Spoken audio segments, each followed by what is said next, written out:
talk about what we're doing. So with that being said, I want to welcome everyone here, and I'm glad to see you. I know in the last 14 days, 15 days, it has been chaos. So we have a lot to be concerned about, and we need to know a lot about how to uh, talk to our lawmakers because things are going to start. We got to really work locally because it starts locally. And if we put pressure, it goes up the line. With that being said, I will turn it over to Cyril Hampton for our land acknowledgement. Good morning, everyone. Good morning, Cyril. We gratefully acknowledge the native peoples on whose ancestral homelands we gather, as well and as diverse and vibrant native communities who make their home today. We honor America's first people and all elders, past and present, emerging. We are called to learn and share, and what we know about the tribal history and culture and the suppression and oppression in telling the story of America. And we recognize just a few tribes here in Georgia: the Appalachian, Cherokee, the Creeks, the Coosa, the Muskogee, the Hitachi, the Guala, and also the Yamasee. There are many others. You can go to um, the websites and look. Unfortunately, there are no nationally recognized tribes in Georgia, and I think that that should be looked into. Thank you, and have a great day. Thank you, Cyril. Again, welcome everyone. This is your passport to learn how to lobby to get what we want done for public education. Do we have Lisa or Dr. Craig Carter online yet? I'm here, Patrick. Oh, hey, Lisa. Good morning. Good We will morning. hear from you this morning. Okay. Greetings and your GAE updates. Okay. So, good morning, everyone. Great to see all your happy, smiling faces this early morning. So, thank you all for attending today, your interest in the legislative process. Know that here in Georgia, the state legislature is where so many of those things are decided that will determine where we go from here. So excited to say Dr. Carter's going to talk about membership, but we do remain #1 in NEA for membership growth for the 4th straight year. And in all categories? No, sorry, Patrick, not in all categories yet. Sorry. But one of the things with that is we do have we have tremendous growth in our ESPs. And part of that's because we have been able to get improvements to the PSCRS, the Public School Employees Retirement System, for those ESPs. If you have not registered, we would love to have you join us in person on Thursday, February 20th, for our GAE Day at the Capitol, and also next Thursday evening on the 13th for our legislative contact team. You all are a key piece of that legislative contact team because we want to have a member in every legislator's district so they know, like my legislator does. She knows me, but she knows Daniel, and she knew Daniel before she knew me. So if there is a bill about education and she is not sure what the impact would be, if she's not sure how this is going to affect public education, she simply picks up the phone and sends Daniel a text and says, "Hey, Daniel, talk to me about this." And that's what we need to have with every legislator so that they know this is the person that lives in my district. This is the person who is going to have the information, and this is the person that is going to care about public education. So again, thank you for being here this morning. Look forward. I know we always have great conversation, and I look forward to seeing many of you very soon. And I'm going to put that plug in again for GAE Day at the Capitol. And where can they go to register? I will put the link in the chat to register. And Patrick, Dr. Carter is here as well. Awesome. Good morning, Dr. Craig Carter. Your own.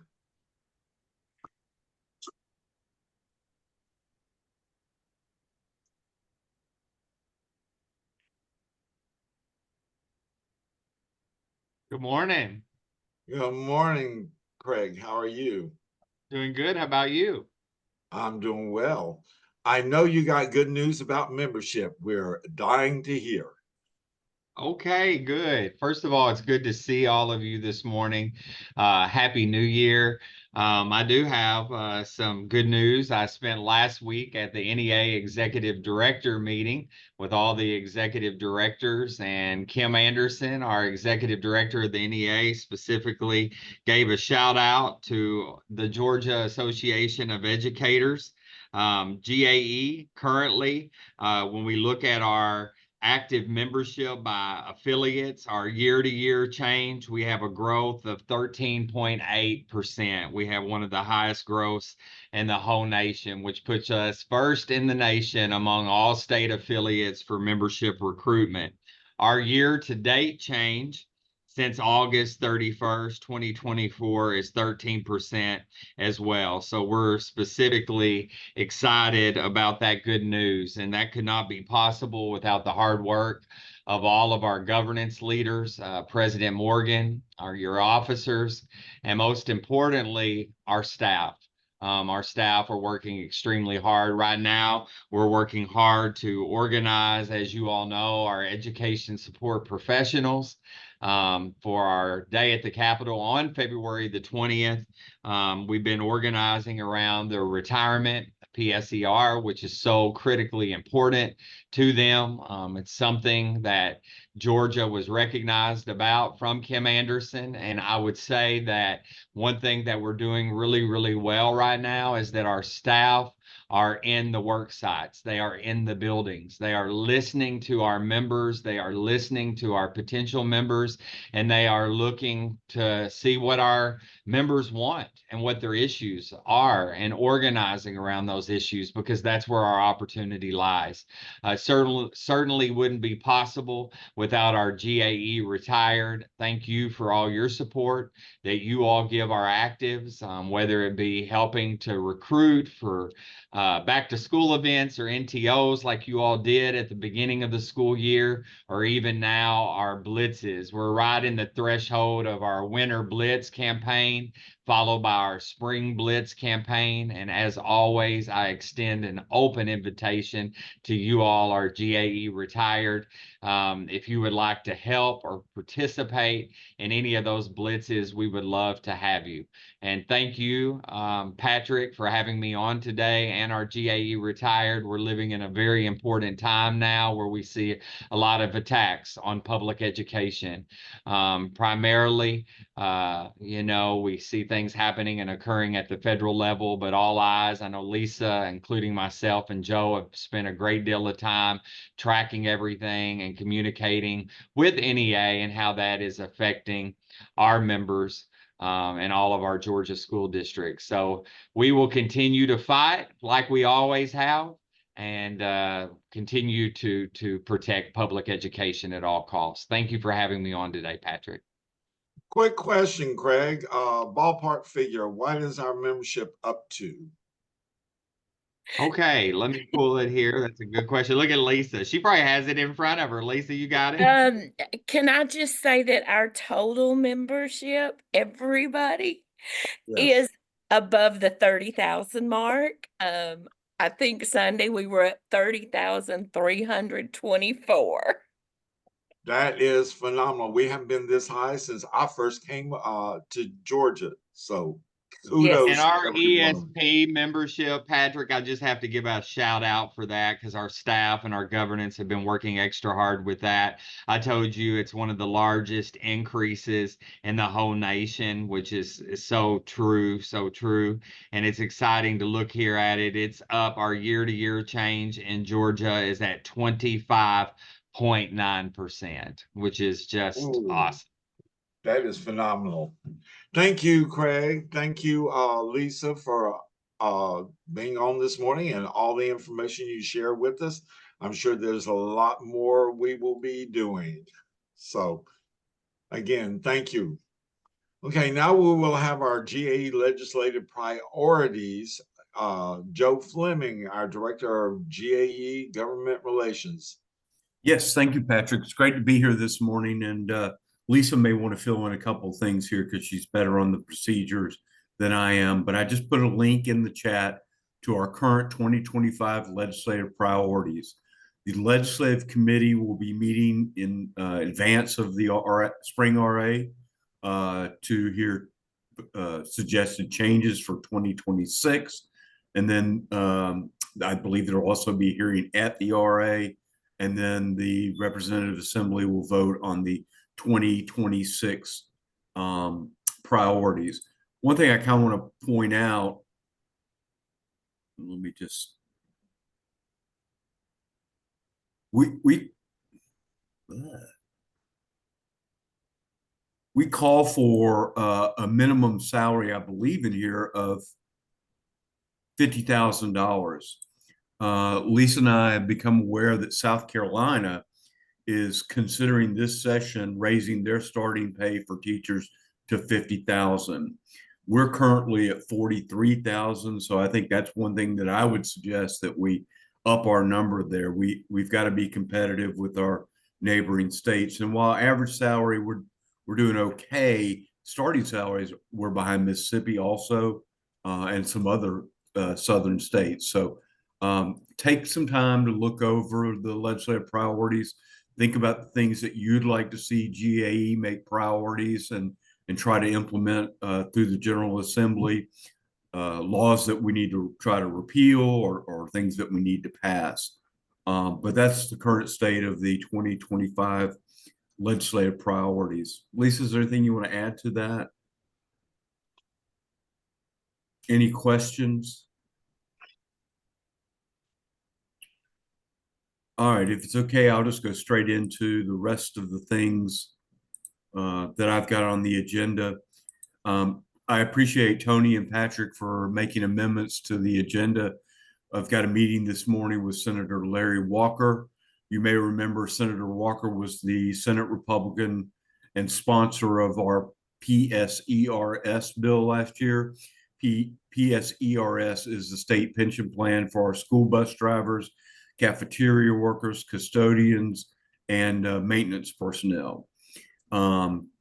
Prior to July 1 of last year, the multiplier to determine benefits was $16.50 times years of service, which according to PSERS produced an average monthly retirement check of $290.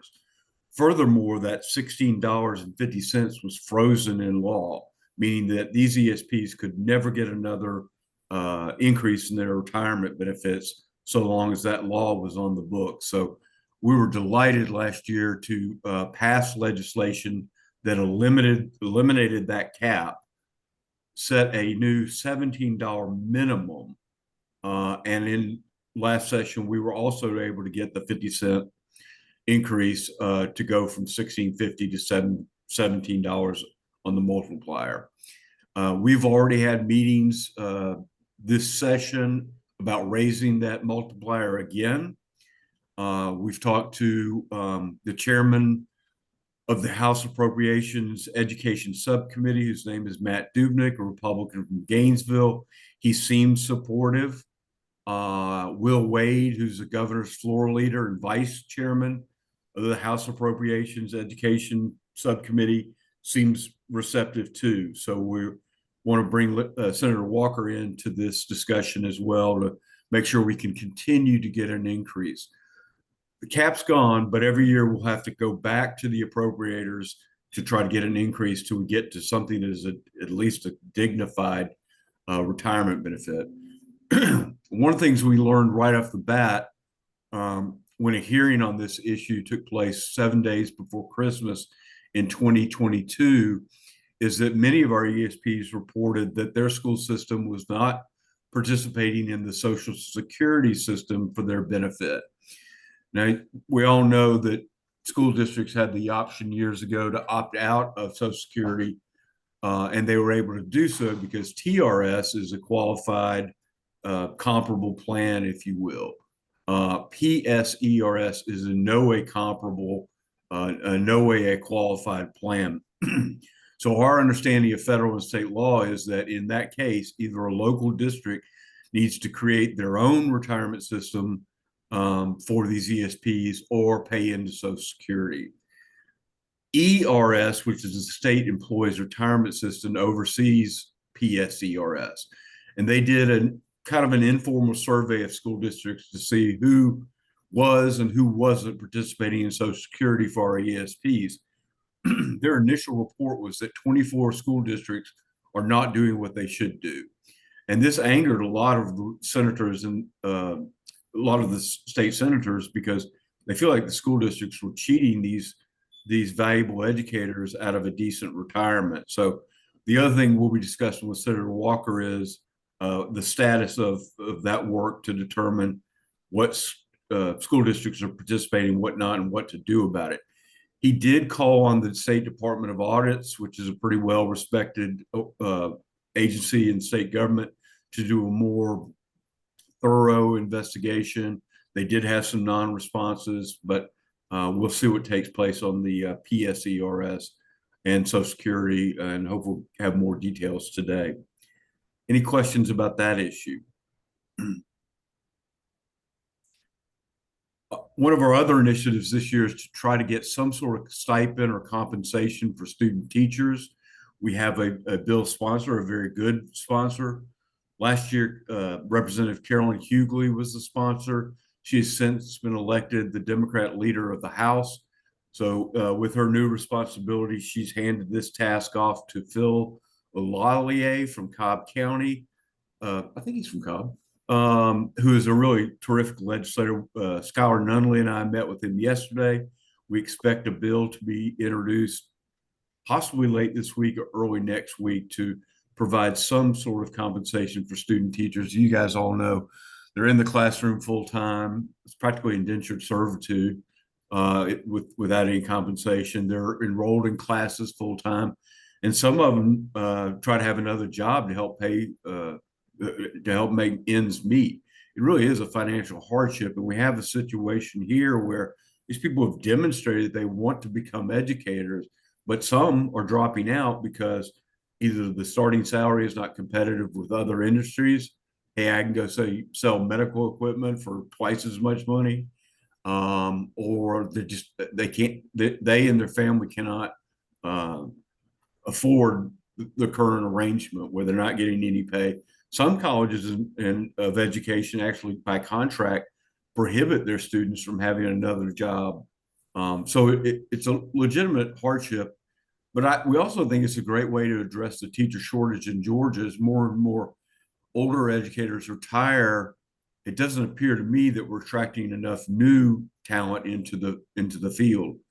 So we've been talking that up. We're trying to get some Republican support for the bill as well, but we should have a bill coming up soon. Another initiative you've heard us talk about frequently over the last couple of years is school district waivers, whereby a school system can basically tell the State Board of Education, these are the state laws on education that we do not wish to follow. Class size is a great example. We have laws on the books about class sizes based on grade and subject matter. It's also codified into Department of Education rules and regulations, yet pretty easily a system can waive the class size law and pack as many as a fire marshal might allow in that classroom. That doesn't serve our students well. So we will have a change this year in the bill. We're going to try to simplify it to see if we can push the ball down the field a little bit more. We will be addressing class size, and we will be addressing teacher certification. As you know, you have to have certification to teach in Georgia. But again, school districts can waive that requirement and hire teachers who are not certified. And that doesn't serve our kids well either. So those are the two things we're specifically going after. Senator Sonia Halpern is going to be our sponsor this year in the Senate. Still looking for a House sponsor, but Halpern is great. She's well respected by Republicans, and we'll see if we can try to get some Republicans to sign on to her bill as well. A couple of things I want to mention on transgendered athletes in sports. There is a hearing today that we found out about late last night, SB 39, that would remove gender affirming care from the state health benefits plan coverage. That bill is SB 39. Again, there's a news conference today. There's a hearing today. Also, Speaker of the House, John Burns, is having a news conference on transgendered athletes in high school, middle school, high school, and college sports. The Senate has already passed SB 1 out of committee. It's not gotten to the floor yet, but SB 1 essentially codifies what the Georgia High School Sports Association or High School Association has done, banning transgendered athletes from competing in team sports other than that associated with the gender on their birth certificate. So some things going on there. Debbie, you may have some insight here, but a couple of years ago, the General Assembly passed HB 385, which allowed retired teachers to return to the classroom full-time after 1 year in retirement while drawing their TRS benefits. It's a great bill. We love the concept. Unfortunately, some in the Republican leadership in the House thought that teachers were going to get rich getting a teacher salary and their TRS benefits. So they kind of whittled the pool of eligibility down so that I think Buster Evans said the other day 428 teachers or retired teachers are actually participating in the program. It should be much more. We learned from Buster and Debbie that a Republican representative, Bethany Ballard, may have a bill on that this year. I tried to track her down yesterday, but I haven't had a chance to talk to her. But that's something we're very interested in. What's that, Debbie? There's 3 bills that we know of so far that have either been introduced or have been discussed. And they're all just a little bit different to our way of thinking. All 3 of them appear to be very positive. As you said, the bills appear to us at this point in time, before anybody does any amendments, that they broaden the categories of what critical needs are a little bit, not a lot, but a little bit. And then as well as where the current law is due to sunset. Yes. In a year. And so some of those bills have to do with extending that sunset feature. So far, the way the bills are worded, they are positive in what we would like to see happen. Can you tell me who the other sponsors are? Oh, tell you what, why don't you let me work on that? Yeah, that's no problem. Well, that's a great update to hopefully what ends up being an expanded program. I know that one has talked about making literacy to qualify this program, you have to be teaching in a subject where there's a real need or shortage of teachers. So, and that's determined by the local RESAs. But literacy may be added to that. And I'm certain I've got other subject areas, special education may already be covered. Special ed is covered in every one. It's the #1 critical need area across all RESAs, across all of Georgia. No surprise there. But the others, like maybe the 3rd and 4th category, it's primarily special ed will come first, special needs, and then the math, then science, and then it kind of varies a little bit as to what the areas are. And as you said, it's becoming more of an emphasis in the state of Georgia, and I'm proud of them, for reading literacy, they'd like to include that. Because it's kind of hard to say it's a critical need when it's not a line item in the budget for that as far as a part of the QBE funding. So this would open it up to allow local school systems to also hire back for the literacy. So, yeah. And Right. actually, Joe, I mean, the other people, and I will get their names, the bills have not yet been introduced. So I don't know that I've got a bill number. In fact, I know I No, don't, that's fine. but I'll let you know who the others are.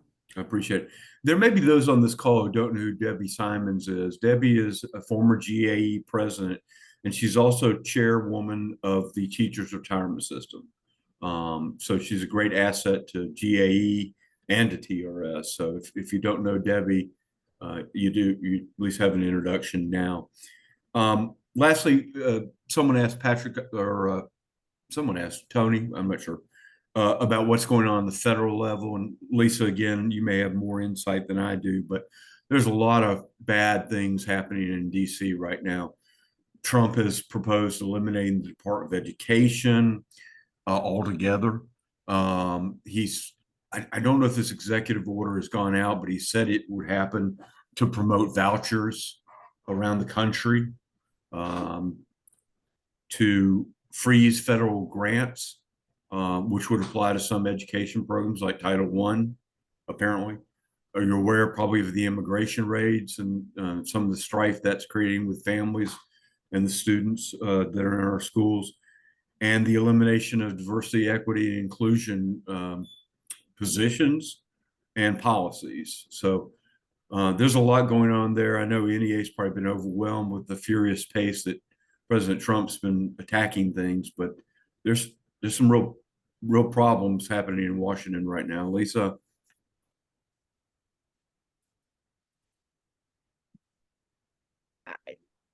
What to say, I know. Yeah, I mean, what do we say? I think the bottom line is that we must protect public education, because it is clear that providing a free and appropriate public education for each and every student, child who lives here is not the priority that we are seeing coming from Washington.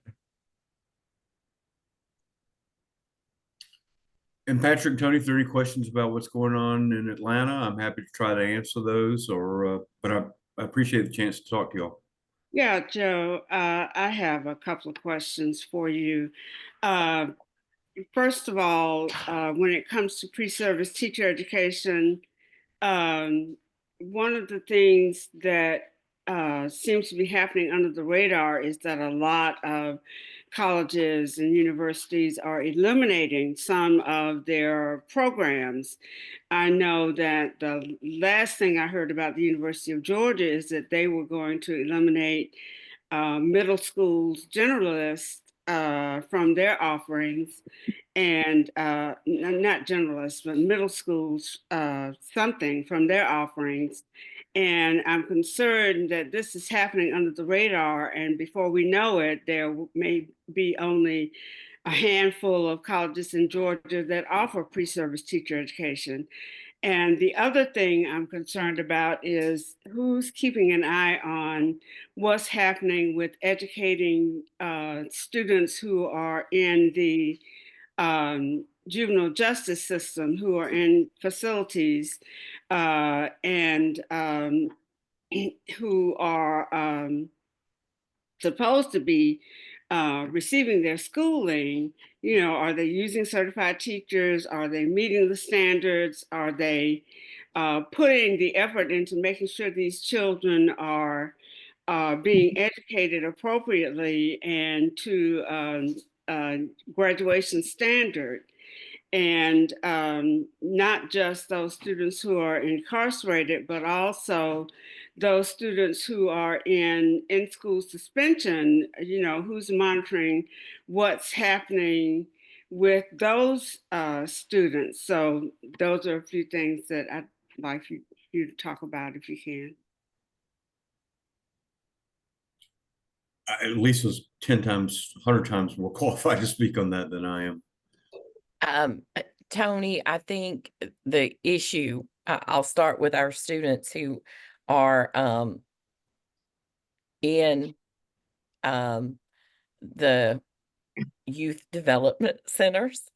And it varies.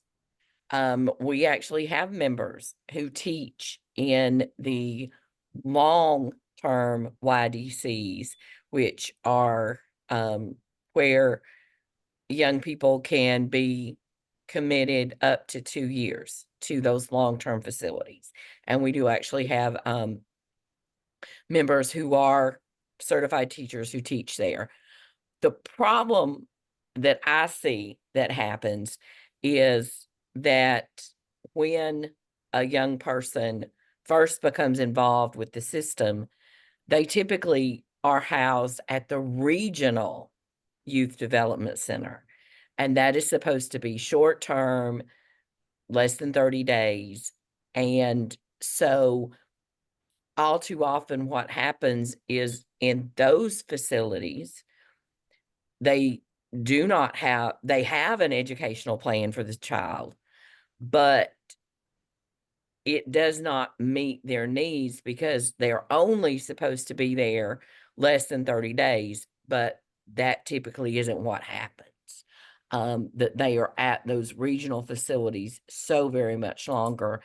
And so, yes, that is a piece. And I don't know that the answer is going to be forthcoming. I know that the Department of Juvenile Justice does have the guidelines in place for what's supposed to happen for the young people, but the way the system is or is not working is concerning. Do we need the legislature to address this? Tony, I think what I'm saying is I don't know what the legislature could do. Okay. Because the plan to continue the education of these young people is in place. The requirements are there. The issue becomes, as with everything else, the implementation when the regional YDC, they're only supposed to be there 30 days. But what happens is the court case is continued. There's a backlog of cases. There's no placement. They've been committed to the custody of the state, and there's no placement in a group home or a contract home or a facility for that young person that is appropriate. So they end up staying at the regional facility much, much longer than 30 days. And that's not something that can change with the legislature and because they have in place the requirements already for educating these young people. It's how the system actually works once they are involved with the system. Lisa, don't you think it'd be a good idea for Tony and Chuck Payne to maybe compare notes at Day of the Capitol? I think he would be the perfect person, Tony, to talk to. Joe, thanks for reminding me. Chuck Payne actually retired from the Department of Juvenile Justice and worked in Dalton at the regional YDC. And he and I have had several conversations. That is why he is so passionate now about serving on the Education and Youth Committee in the Senate. He does. He gets very emotional about his kids that he worked with. Yep. Joe, I think I've got some information I think Tony's question was about the college that was no longer going to be offering accreditation classes for middle school. Is that what you asked? Lisa, you may know this too. That is some data that is you can get through the Professional Standards Commission due to accreditation. And I know this to be true because of some actuarial studies that TRS has done. What's happening there is the colleges don't have less of a commitment to training. They don't have the students enrolled in the program to be able to make it financially feasible for them to offer those courses. And that's not just happening at the one institution you were talking about. There has been a decrease in the number of students on the college level going into education across the board for about 20 years now. And if this particular college has reached that critical mass that it can no longer financially afford to offer the class in that particular field, I'm not surprised, unfortunately, but I don't think it's a less of a commitment by this higher education institution to education. It's just they cannot offer hiring enough trained college professors for 5 students. Debbie, the other thing I would add is, like Tony mentioned, middle school, we are seeing less specialization. So where before someone would be certified middle school science or middle school math, middle school generalist would be all of them. Now students are being steered and most choose to instead do secondary. So instead of middle school, they do 6-12, which they're then qualified to teach middle school, but they're also qualified to teach high school. And particularly in our more rural districts, that is important. We have several systems throughout the state who have a combined middle and high school. So it's important to them, to those systems, and for a young person that wants to teach in one of those systems, they want to go back home and teach at home, that they're able to teach not just the middle school, but also the high school courses. So that may be one reason we're seeing this specific middle school go away, and that's because of how the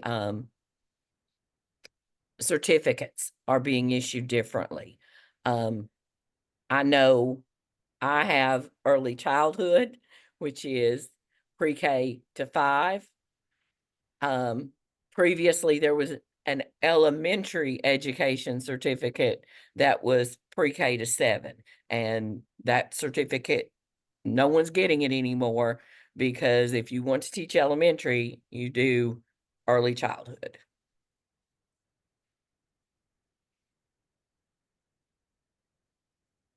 Lisa, don't you also have to have a specialization such as reading, math endorsement, something like that? Because I know I had to do it because I was K-12. Oh, no, Thank you. I did. Now they are encouraging the math endorsement and the literacy endorsement for elementary teachers, but it's not required for the initial certification.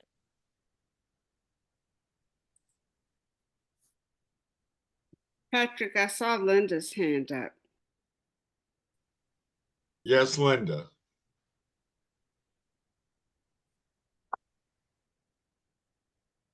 Are you muted?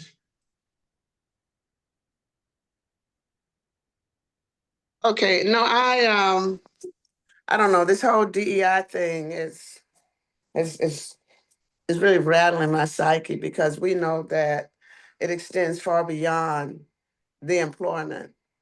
I would imagine, and I just hate that we don't have the statistics in terms of the children that are in these youth detention centers and the ramification behind the Black and brown kids. And it just seems as if, and I'm glad to hear the discussion regarding some of the legislators really have that on the radar. I just wish that, and it's beyond us, that parents of them kids would rise up and demand all across the board. So, no, but my concern has been answered.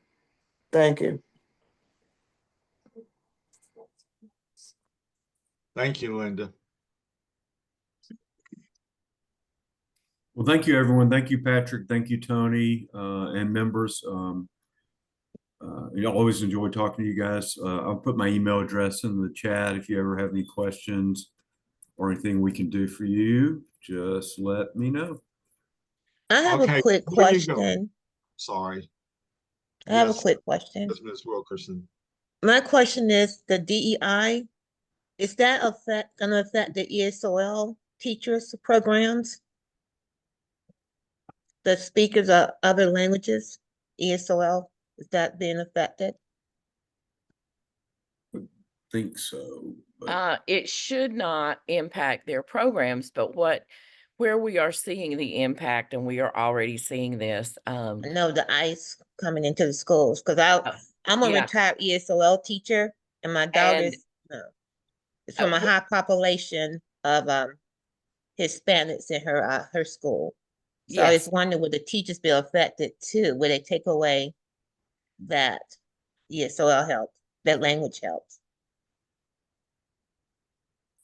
We should not see, I think what will happen is because the children are afraid to go to school. They're not going. Yeah, and if and that's happening, we know that's happening already. Mhm. We had a Constitutional Bylaws Committee meeting last night, and one of the members on the committee was talking about, she's a school counselor, and how she was like calling parents and like begging them, please send your child to school. I promise they're safe. You know, we're not letting anybody come in and take your child while they're here. So the issue will become then, if the children aren't in school, then they're not counted on FTE count day. And then the school loses that position because the children aren't there. And that's where we're going to see that impact probably first.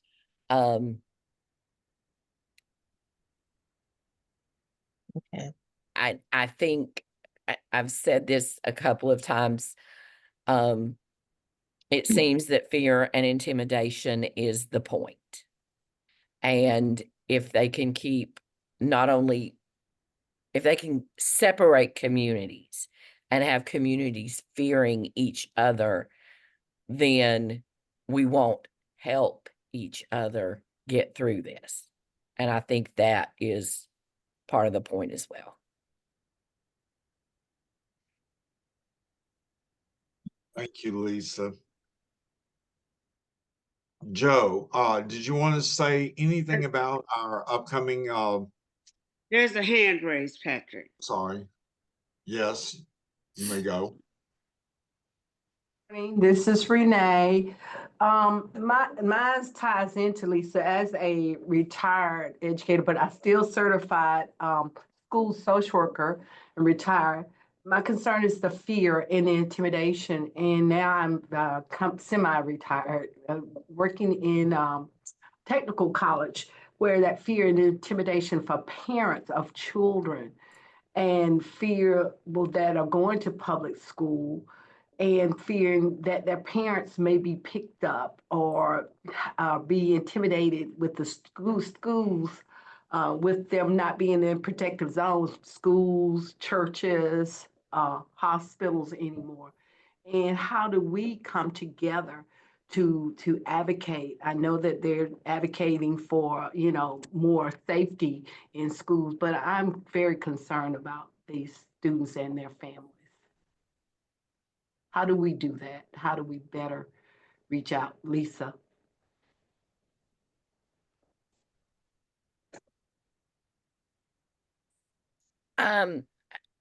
I think again, this is where we have to have those relationships with the schools and the communities. We obviously believe that our public schools exist to educate every child, but it's going to be kind of hard right now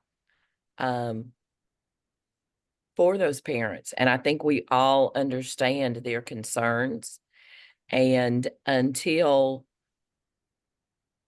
I think we're also in the period that the president promised.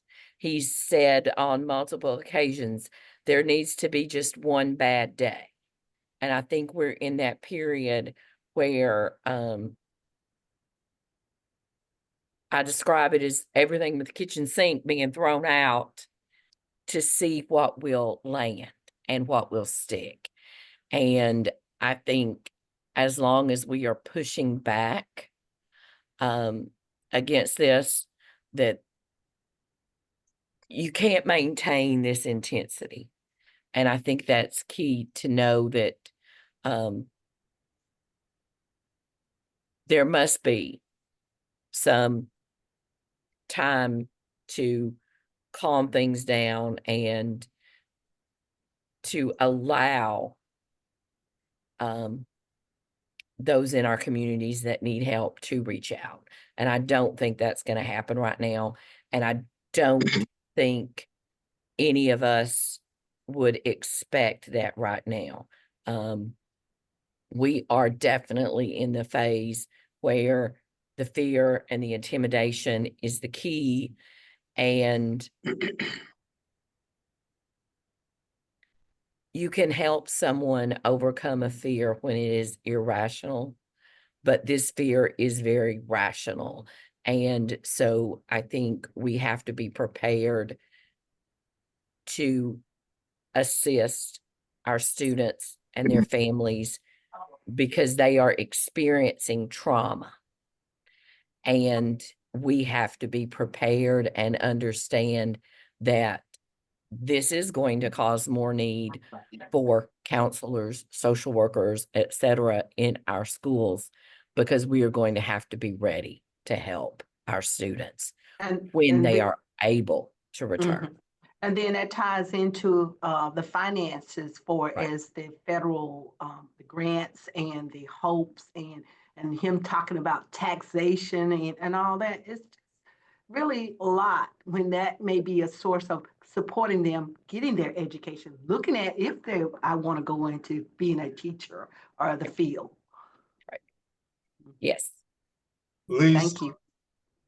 can school districts require ICE to have a warrant to come into the schools? Because I know some businesses, like because we have a large Latino population in Mobile that are itinerant, and they come to my gym. And I asked the management there, I said, do you have an ICE policy? He said, well, they have to be a member to come in the building, Right. and they should have a warrant. So that's why. Patrick, multiple school systems here in Georgia, particularly in Atlanta, the superintendents have stated that children are safe here and that unauthorized individuals will not be allowed access to the building, and that in order for any law enforcement officer to have access to the building, there must be a warrant. Thank you, Lisa. Yeah. Linda, You have a hand raised? Yeah, briefly, there will be no cooling down with this administration until he says he's never leaving. But anyway, in the next 4 years, it will only get worse. But I think what will help with some of the anxiety I know that I have is that I have joined with groups that are doing something. And whenever I'm in their presence, I interject education. And at least that's a way for me to say that, that I'm in the fight some kind of way, other than, you know, writing my legislatures or whatever. But, you know, the Southern Poverty Law Center, the NAACP, the ACLU, you know, there are groups out there that are really, really fighting for this, your own legislators. So that's how I've been relieving my anxiety, is in terms of to get in the fight. But I do pray that something tragic does not happen as this ICE mandates that we get in the building, because federal law supersedes city law. It's really a tragic time right now. So just know that GAE is your professional organization, and you should contact them if you have any concerns, and not taking them on yourself to interpret the law. And that's what I feel.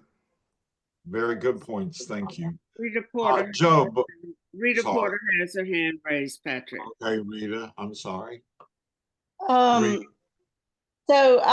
my question is, the charter schools and the waiver schools, does that make a difference if they're charter school, whether or not the children there are safe from someone coming in, ICE, for instance, to get them?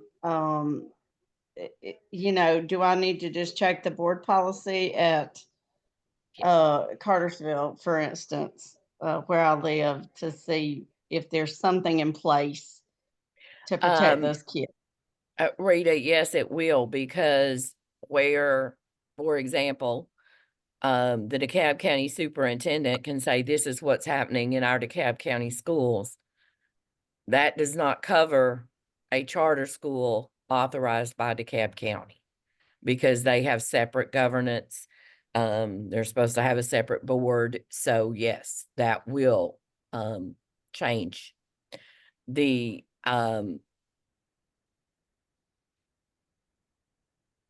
each individual system is being asked, and I will put the link in the chat here for you all.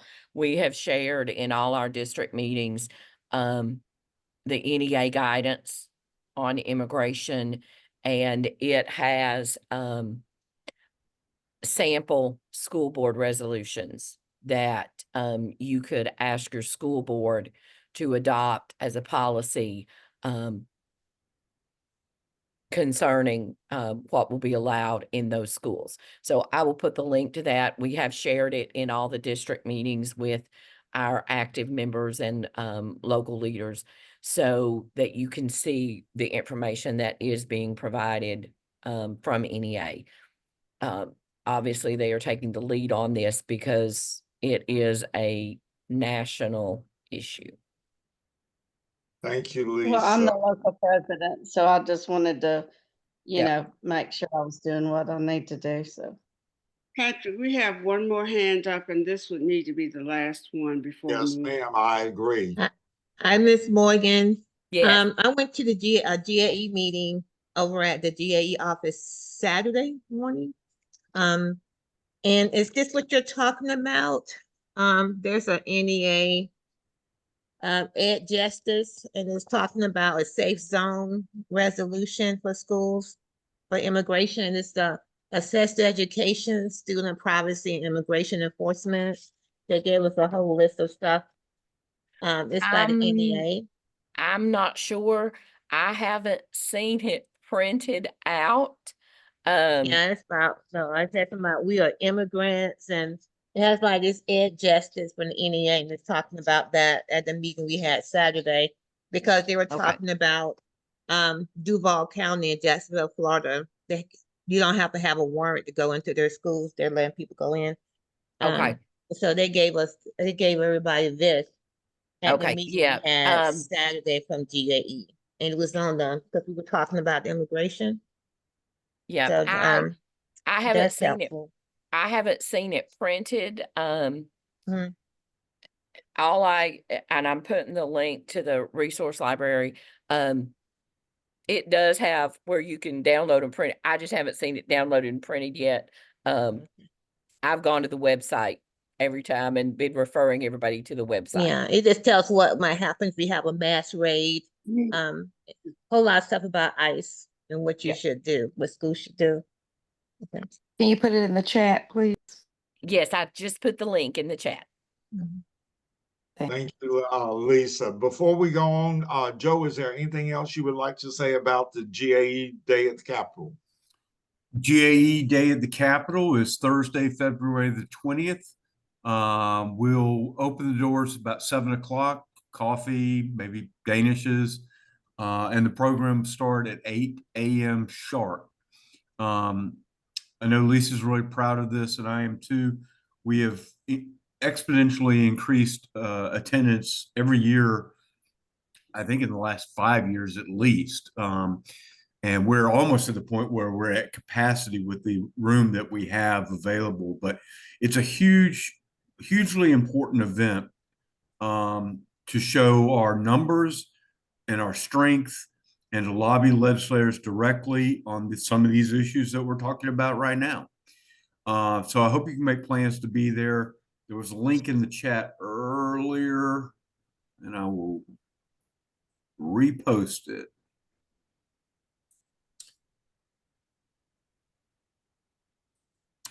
And there you have it.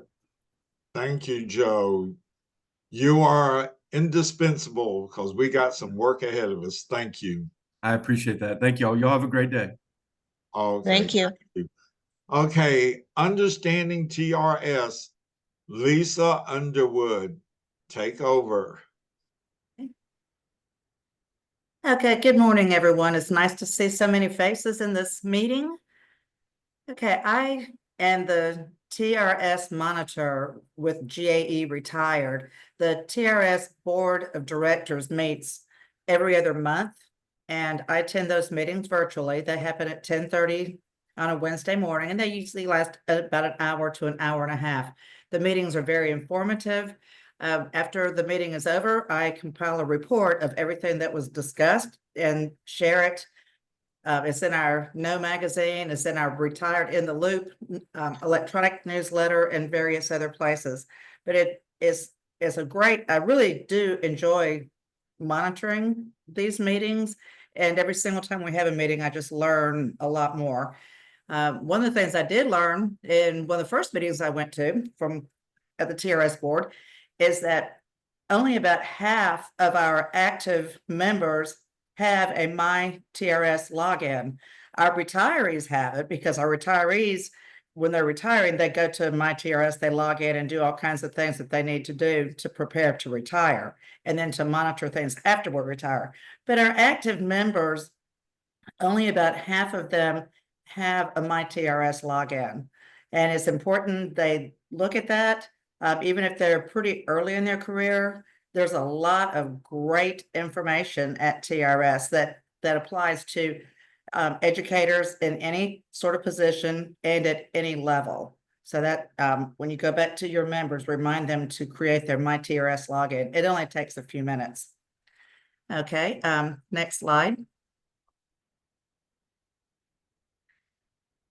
Okay, our TRS retirement fund is incredibly stable and very successful. We are one of the top retirement funds for education in the United States. We compare very well to the very top funds.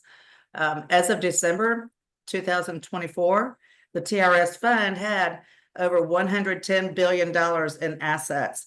And you are all aware that we just had a very rocky time with our stock market and things due to the pandemic, and our fund did go down, but then it's come roaring back. It's a very successful fund and managed expertly. As of December 2024, we had 250,998 actively contributing members, and that compares to over 152 retired members. So we have basically 100,000 more teachers contributing to the retirement fund than we have retirees receiving pension checks from the fund. That is a very healthy gap and completely sustainable. Okay, next slide, please. Okay. And basically, this is just service retirees only. And these are just some numbers that remain fairly stable from one year to the next. The average monthly benefit from December 2024, January 2025 increased slightly. That increase was really based on COLA raises, cost of living increases that retired teachers receive in January and July. The average years of service is 25 and a half years. When I first entered the profession, I came in late, and I just thought everybody started when they were 22 and retired with 30 years. And then after decades in the profession, I have seen us all come in from all walks of life and all kinds of backgrounds. So the average service credit is 25 and a half. Average age at retirement is 60. That has increased slightly over the years as people decide to work longer. The average age at payment, and this is the average age of all of our retirees together. We have a number of retirees who are over 100 years old. And then we have those retirees who did start when they were 22 and retired when they're 52. So that's our average age. The total benefit payroll is 541 million. And as I said on the previous slide, our fund has $110 billion. So our total benefit payroll is completely sustainable. The electronic fund transfer, at the last board meeting, Dr. Buster Evans, who is our executive director, mentioned that 99% of our retirees do receive their retirement check from, automatic fund transfer, but 1% still like to receive paper checks. And especially those of you who live in the metro area, we've had some problems with the Postal Service. I mean, where things took a very long time to get to someone. And I'm retired and I depend on my retirement check being at the bank when it's supposed to be at the bank and not a week or 2 or 3 weeks later coming to my mailbox. And Dr. Evans did comment that he wishes everyone would just go 100%. And stop the paper checks because they do get lost. Okay, next slide. Okay, and then this is our net position. This is the position of the TRS fund. And this just rolls from the last 12 months. I don't know why this is blurry. It normally has not been, but I take this directly from the report. But this just kind of shows that the fund the balance moves up and down a little, but then, it continues to increase. Okay, next slide. Okay, now I'd like to talk to you about the difference between a defined benefit and a defined contribution. Our TRS retirement fund provides a defined benefit. A defined contribution is going to be something like your 401k, your 401b, VALIC or Lincoln, whichever you might do additional investments to. Next slide. Okay, and then we're going to compare the two types of pension plans. Okay, next slide. Okay, and we have a short video.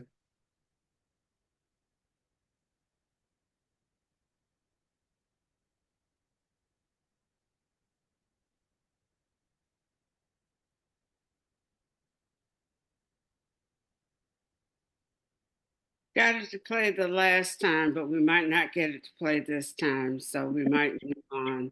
Yes. Here we go. Here we go.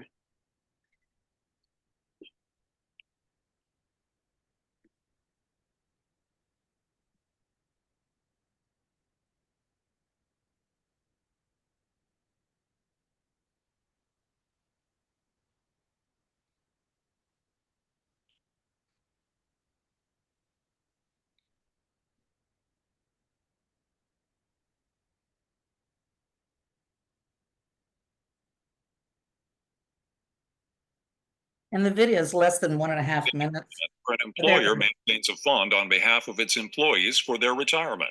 The money in the fund is usually invested in long-term, low-risk growth investments. The plan is typically tax deferred, which means the contributions made to the plan are not subject to income taxes, and in addition, the investment income. This is the wrong video, Lisa. Let's move on. Okay, yes, let's just move on. That's fine, because the information in the video is also covered in the presentation. Right. Hold on a second. Give me grace. And all right, there we are. Can you see your slide? Yes, yes, I do. Okay, so our defined benefit, which is what we have through our TRS fund, your retirement income stream is guaranteed for life. I know what my paycheck will be every month for the rest of my life, you know, because we get our raises and all of these things. Your defined contribution is not, your income is not a guaranteed for life.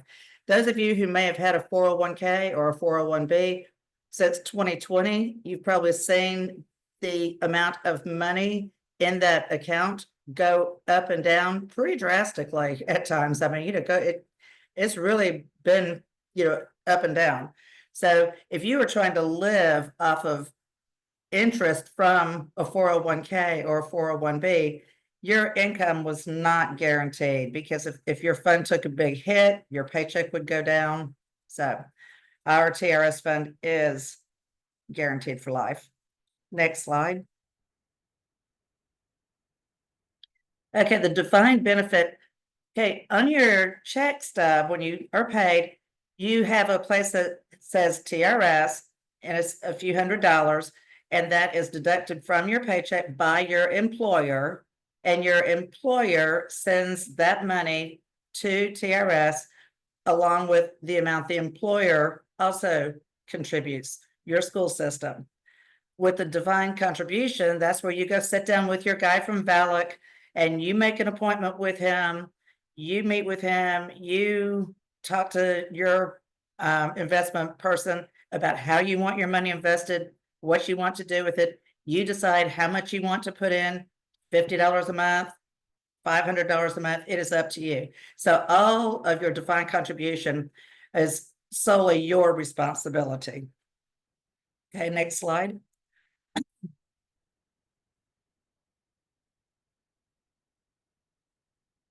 Okay, so so then again, just to reiterate, your defined benefit, the amount of your retirement income stream is known. With your defined contribution, the amount is unknown. It just depends completely on the fluctuations in the market. Next slide. The defined benefit has inflation protection. We've been going through a period of time recently with high inflation, and all of our retirement paychecks have remained the same. Our fund has continued to grow, and we've got built-in protection. Excuse me. We also have a survivor benefit built in. You select your beneficiaries. So if you died before all of the money you had put into your TRS account, before the part that you contributed has all been spent, you would have a beneficiary to receive what was remaining there. Or you can also make several elections where you choose to take a little less money so you can leave something to someone else. Okay, in your defined contribution, there is no inflation protection, and a survivor benefit is not built in. You could just leave the amount to somebody, but you can't leave it to someone where they're going to keep getting like money each month. Okay, next slide, please. The value of the defined benefit plan for educational policy. Okay, it is a great recruiting tool. As I told you, I did not enter the profession until I was in my mid-30s. I did have a lot of relatives, you know, aunts and uncles and my mother and people who, you know, I saw them teach, I saw them go ahead and retire. And it just seemed like they had more money than a lot of other friends they had who retired from you know, from industry or even from, you know, the medical field. So there's a great recruiting tool. When I decided to make a career change and I was looking into that, this was one piece that really enticed me, because I said, okay, I've got my 401k where I've been at this place for 15 years and I just keep seeing it go up and down. And then I see all these retired teachers and how their money was working out. Another one is retention. This is also very important, and our TRS executive director has mentioned this at several board meetings I have attended, that we have teachers who, you might be in that point in your career, you're halfway through and you have that student and you're having that bad time and you're just thinking, maybe I need to make a change.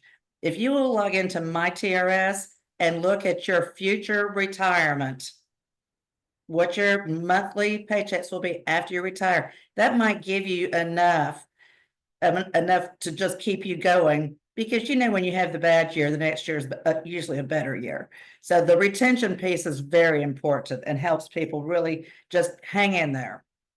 And then we get to retire with dignity and honor. You know what your salary is going to be. You know how much money you're going to have. If the stock market goes crazy like it did, none of our paychecks changed. So we all knew exactly what we could and could not do with our salary. Okay, next slide. Okay, so now we're going to talk about the TRS formula so you'll understand how this $110 billion got there. Okay. Next slide. Okay, normal retirement. Service retirement is when you have 30 years of service regardless of age. As I said, these people, those of you who started when you were young, in your 50s, in your 20s, you get to retire in your 50s. You don't have to work until you're 60 or 65. I didn't realize that is not true in all states, but that is true in Georgia. Or you can have at least 10 years of credible service and be at least age 60. And that is the part that helped me, because I did not start until I was 36, but I could stop after I turned 60, even without 30 years. Next slide. Okay, and then here's the formula. You have years of credible service, including partial years.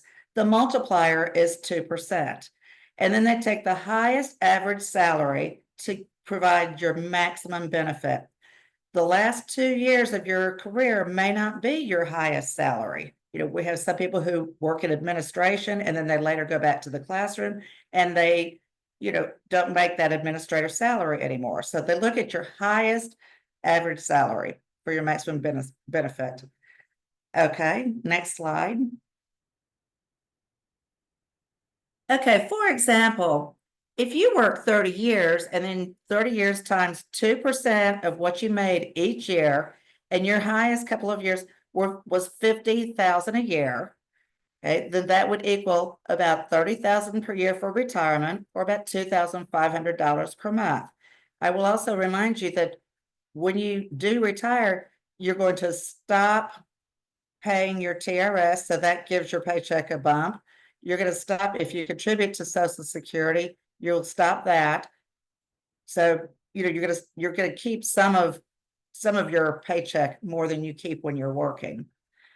Okay, so then you take your years of credible service. So 30 years basically times 2, you'll get 60% of your annual income that you had when you retired. And this, of course, is you pay taxes, deductions, and your health care out of your paycheck. Okay, next slide. Okay, so if you have 40 years of service times 2% each year you worked, you will receive 80% of your salary. So if your highest salary was $60,000 per year, then 80% of that would be $48,000 per year, which gives you $4,000 a month. And I worked with a lot of teachers that I said, you're 60. Why? How many years have you got in? And she said, I'm going for 40 years. I'm going for 40 years. I'm at 39, because they see that 80%, which is great. If you started young enough and you want to stay that long, it would definitely bump up your paycheck. So again, you have your years of credible service times 2% with your highest salary, and that gives you your maximum benefit. Okay, next slide, please. The unused sick leave credit is terrific, and that both helped me a lot and it helped my husband. My husband retired from technical college and he never took sick days. So when he retired, he actually had 2 years of sick days. So he had 30 years of service. And then he had 2 more years of sick leave. So he retired with 32 years of service. And I went to about 25 and a half years. And I had 1.5 years of sick leave. So it got me to 27 years of service. So that helps a lot. When that motivated me a lot of days when I just woke up and wanted to turn the alarm clock off and say, I need a mental health day. But I said, no, I need to keep accruing those sick days. Go ahead to the next slide. And 20 days of unused sick leave equals 1 month of service. Okay, so the 9 months of sick leave credit equals 1 year of service. Okay, there was a piece of legislation in 2020, House Bill 109. The legislation wanted to stop this for educators employed after July 1st, 2020. They wanted to stop those teachers from being able to use sick leave towards retirement credit. And I remember I was still working at the time and I thought, what a terrible idea. We want the teachers to come to work. And now if they're not going to have any credit for it, you're going to have teachers who are saying, I'm taking my 10 days, it's no good to save them. Okay, next slide. Fortunately, that did fail. Okay, cost of living adjustments. Next slide. Retirees receive a 1.5% COLA increase every January and July. This is 3% a year. That during all those years, the teachers did not get any raises, and I was at my 20 years already, so I went like 8 years and never got a raise. My friends who retired, they just kept getting raises every year. It was great. This is also another component of our retirement plan that the legislators attack from time to time. Next slide. Okay, and now we're going to talk about how the TRS is funded. Okay, bucket 1 is what you contribute from your paycheck, what you have taken out every month, and it says TRS. All right, bucket 2, your employer puts in more towards TRS than you do. And we've got a chart later that shows you how much they put in and how much you put in. Okay, then all of this money from the employee bucket and the employer bucket, this goes to the TRS fund where we have our team of investment people and they really monitor our fund. They do a fantastic job. So then your investment, the money that comes from the investments is where the real big chunk of your retirement comes from. Okay, next slide.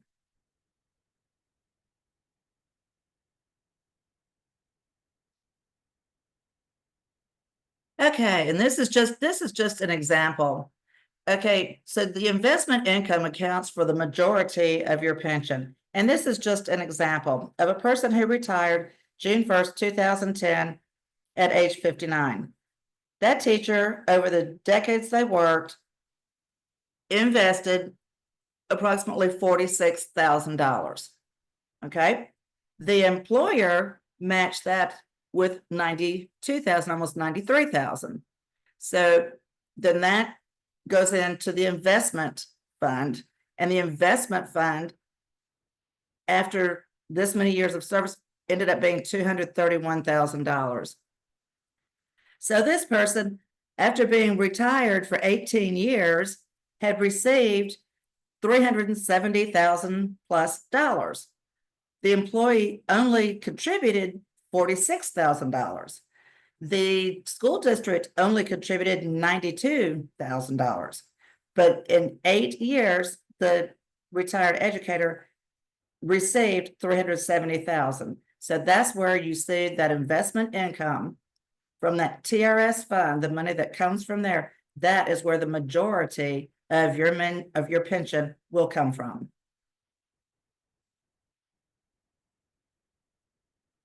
Okay. And then this is the chart I mentioned a few minutes ago. Okay, you can see that like back in 2011, the employee contributed about 5.5% from your paycheck to the TRS fund. And the employer was almost double that. Over time, that has gotten a lot better. Our educators contribute 6%, that's the employee rate.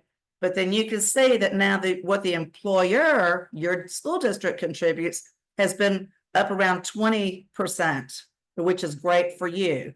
They're contributing more than, well, really about 3 times what you are contributing. Okay. Next slide.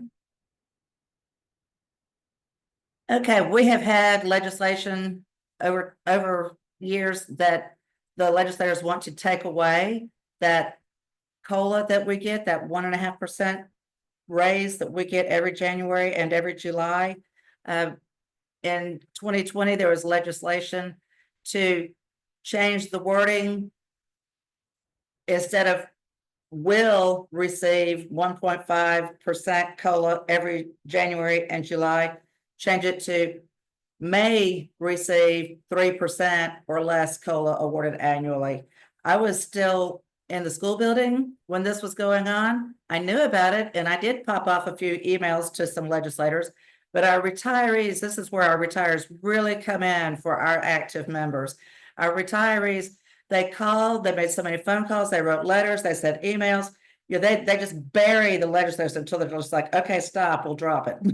Which is what we have to do. And now I'm retired. I'm one of those that can also flood the legislators when they're trying to pass a bad bill. So when you're working, you don't have enough time to do that. When we're retired, we know you don't, and we want to take care of you and take care of ourselves, and we do that. Okay. And this failed. Yes.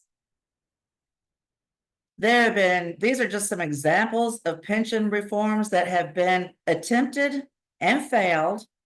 Okay, they wanted to change our sick leave where you couldn't have it for retirement. They want to change that multiplier all the time where the employer may not contribute as much as they currently contribute.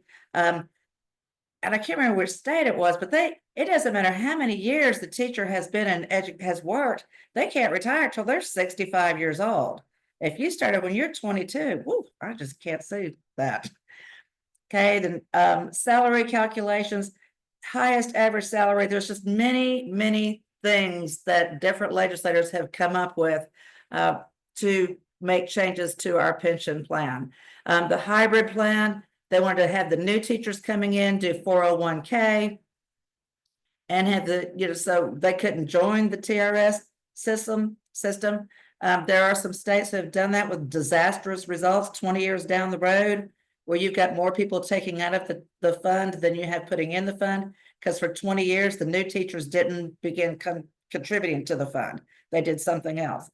All of these plans so far have failed in Georgia. Every time these legislators have tried to do these things, they have all failed so far, and we plan to keep making them fail. Okay, next slide. Okay, how the legislation works. We have a biennium system. So retirement legislation that has a fiscal impact can only be introduced during the first year of a 2-year session. And this is the first year of a 2-year session.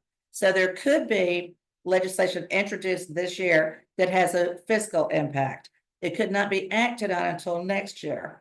And that's why kind of, you heard some of the things that Joe and Debbie and Lisa were talking about, that they're watching, they're watching possible bills that may be dropped that could have a fiscal impact.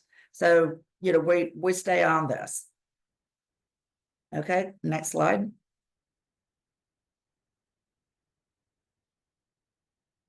Okay, in 2021, House Bill 173 did pass. It allowed our TRS fund to have a little bit more flexibility with 5% of our assets to move into some alternative investments. As times change, there are other opportunities out there to invest, and this passed in 2021 to allow a little bit of flexibility for our investing committee. Next slide. Okay, and you may have heard a little mention, there's some conversation when Joe was doing his presentation. House Bill 385, back in 2022, allowed a limited number of educators to come back to work, mainly in areas like special ed, possibly something maybe in high school like science. I'm not sure. I just know when they passed this, and we couldn't find any kindergarten and first grade teachers, but that was not a priority and they weren't allowed to come back to work.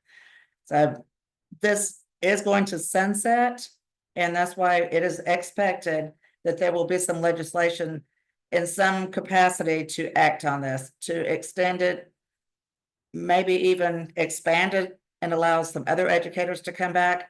As Joe Fleming said, we have had teachers take advantage of this, but if there were more opportunities, more areas that they could come back, we would have had a lot more teachers come back. And it is so great for our kids when you have these seasoned professionals come back into the classroom to work with the kids. It's so much better than having a long-term substitute because you can't find a teacher. And I have seen that happen more times than I care to count. Okay, next slide.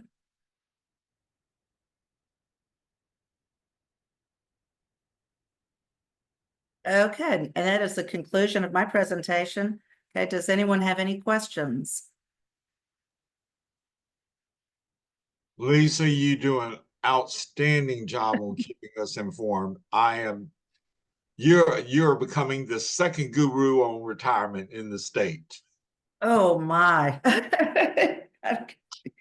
But our real guru is coming up to talk to you about pensions. And this is Debbie Simons, former GAE president and a good friend of mine for a long time. Patrick, I think Lisa Morgan is going to talk about PSERS first. Oh, I'm sorry. I jumped the gun. Okay. Thank you, Lisa.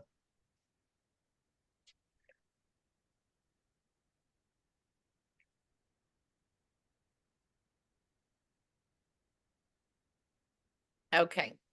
So good at it's still morning, everyone. So Joe talked about this a little bit earlier, but I'm going to go through again PSERS. It is the Public School Employees Retirement System.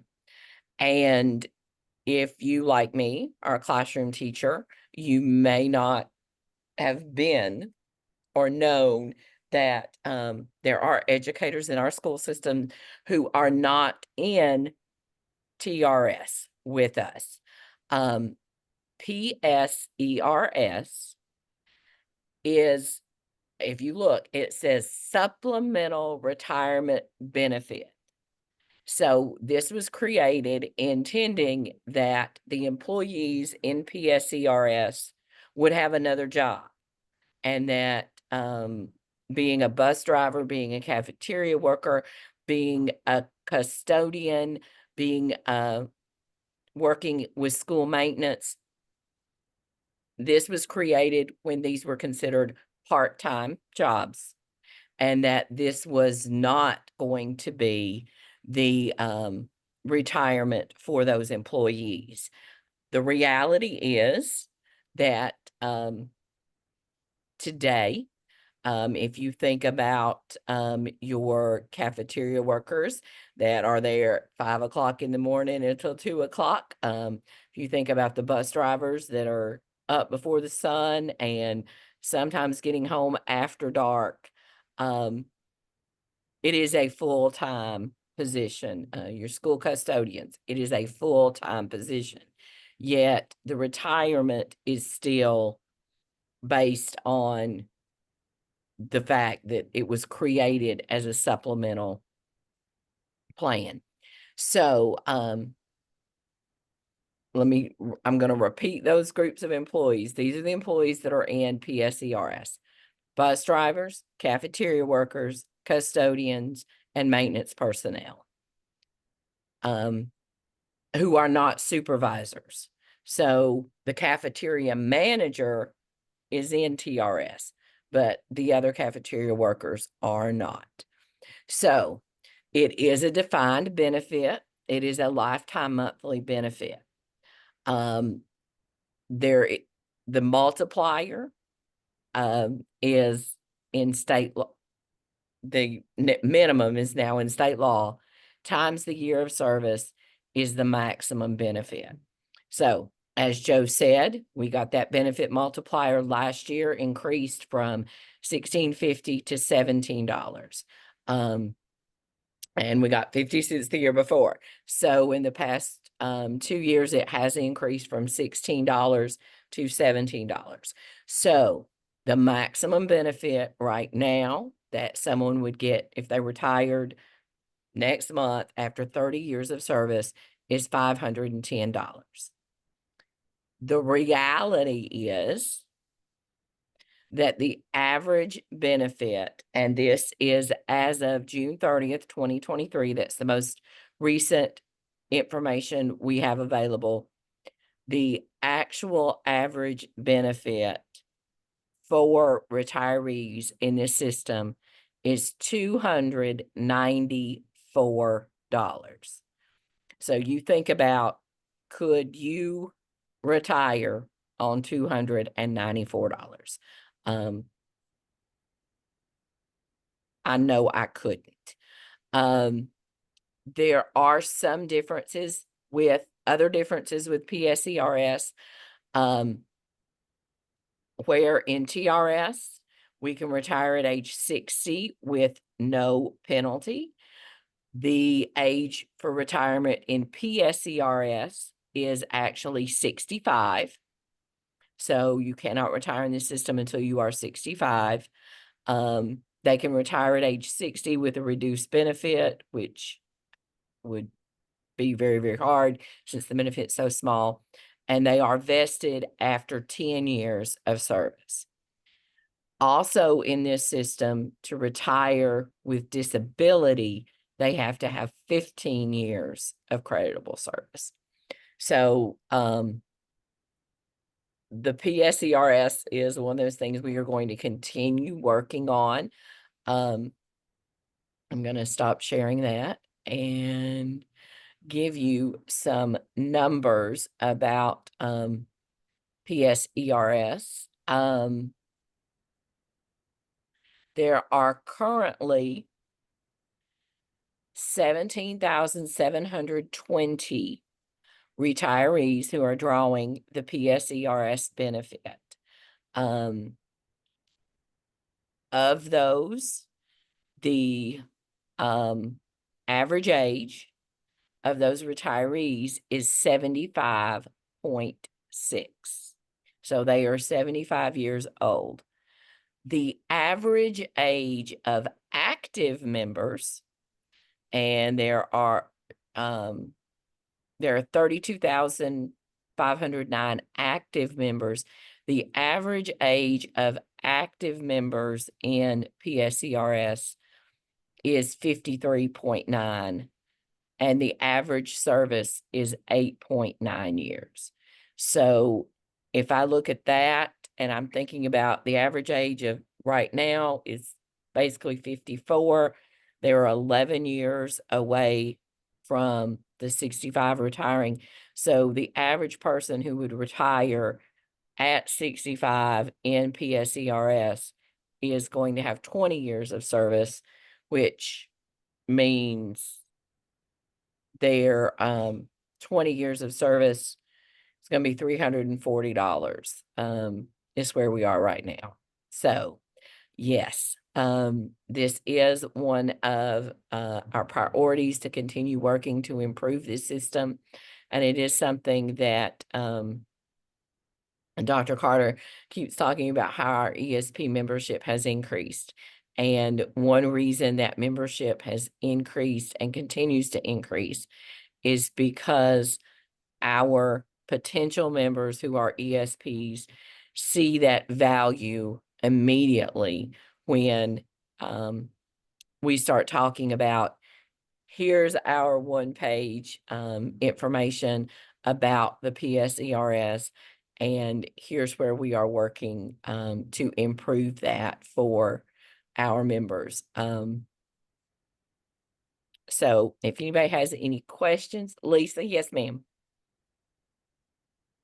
Okay, you said that the cafeteria supervisor and that the supervisors are in TRS. Yes, And I ma'am. know a number of people, for example, who worked in the cafeteria for 20 years, or they were a bus driver for 20 years, and then they end up being the transportation person or the cafeteria supervisor.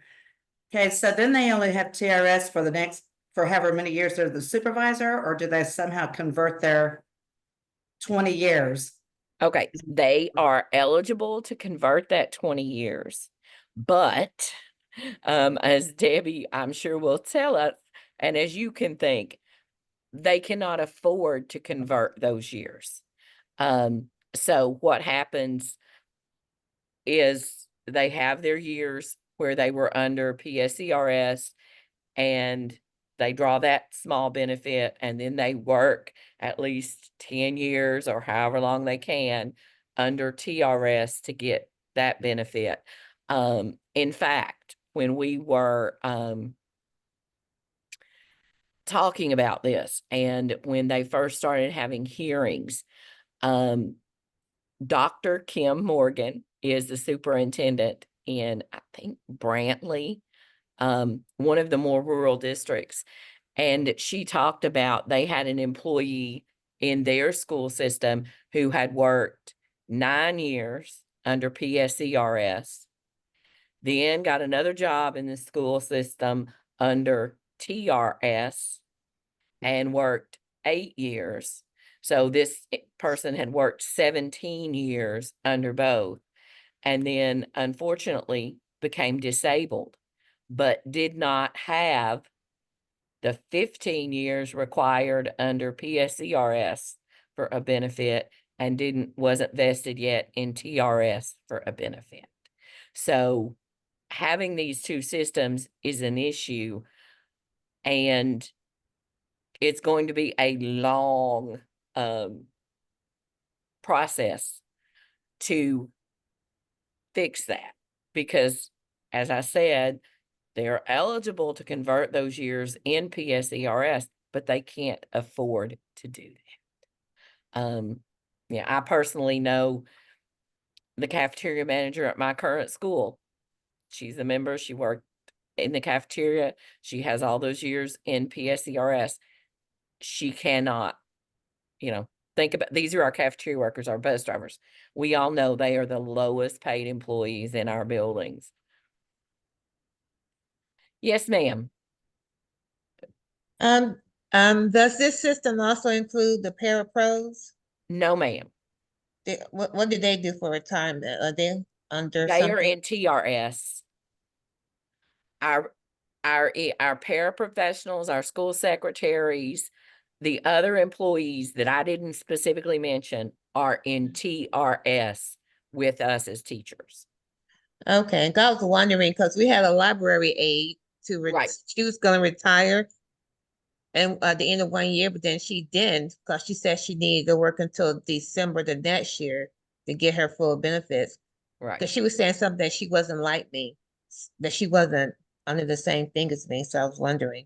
No, the only employees that are in this separate system are the cafeteria workers, bus drivers, custodians, and maintenance personnel. And it's because they are specifically mentioned in the law that created this system. So parapros are TRS? Yes, ma'am. Parapros are in TRS, your school secretaries, your bookkeeper, everybody else in your school is in TRS. Okay. Yes.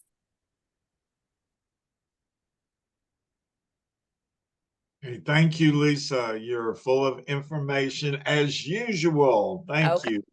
Thank you. And Patrick, I'm going to I think if you don't mind, I'm going to say thank you all for having me this morning. And I am going to step away and work on my never-ending sticky note list. So thank you all so much for having me. I will put my contact information in the chat. If you have questions, please reach out. And you all have a great day. Okay, Lisa. Oh, and we do want you at our all-member conference I'll give you details. That's fine, Patrick. You were on my calendar for that day. Thank you so much. Thank you. Now we can go to our true guru for retirements, who's been chair on national level and on our TRS. I mean, she is amazing. Debbie Simons, are you ready to take over? Well, thanks, Patrick. And for those of you that don't know, I was a classroom teacher of special education in Gwinnett County for 30 years. And prior to that, taught 3 years in Texas and 3 years in Louisiana. So my whole background is teaching in the public school system. Been an active GAE and NEA member, got all my training on how to ask questions, how to find out the information that you need, which served me well when I started serving as a trustee on the teacher retirement system of Georgia. That started in 2012. So I've got a couple of years under my belt, a whole lot of training, because this stuff doesn't come natural, at least not to me. So it's a whole different set of vocabulary and financing and actuarial studies that are really essential to understand what's going on. Specifically, I don't need to add anything to what Lisa Morgan said about PSERS. Don't need to add anything else to our other Lisa, who has been an excellent presenter today and is a very diligent person that monitors TRS. I'm very proud to be able to work with both of them as we really look at what's going on. To this point in this legislative session, the only legislation that I'm aware of is what I discussed earlier with Joe, and that is some positive legislation surrounding, the hiring back of retired teachers to perhaps broaden the categories that we can hire, our local systems can hire in, as well as extending the whole concept.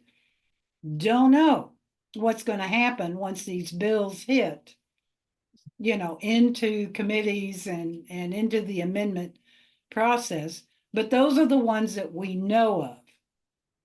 I will say one thing, for those of you that listened to the House, Dr. Evans's presentation to the House and Senate retirement that was last week, there was one member of the committee, Charles Martin, who raised some questions about our funding.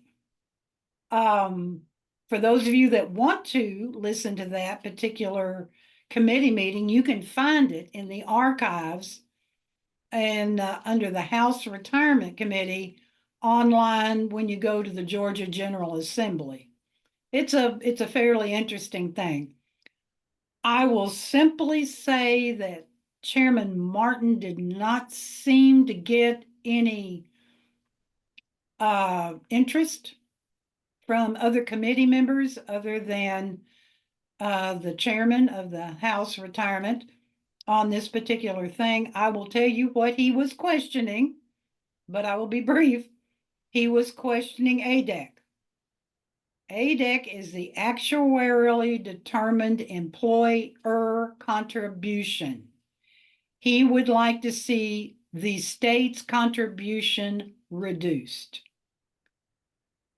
Lisa referred to the fact that teachers have a 6% contribution yearly.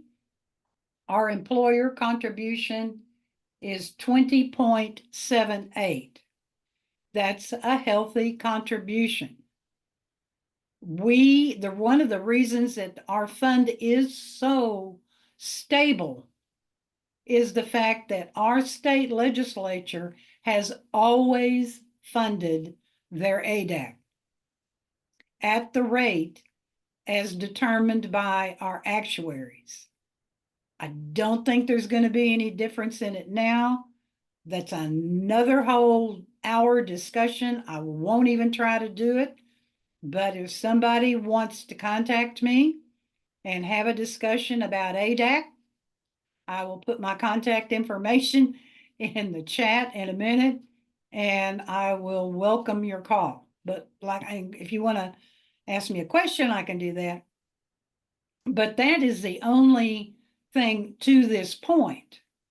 Chairman Carson of the House Retirement has proven himself to be somewhat non-communicative to Dr. Evans about any legislation that he intends to present.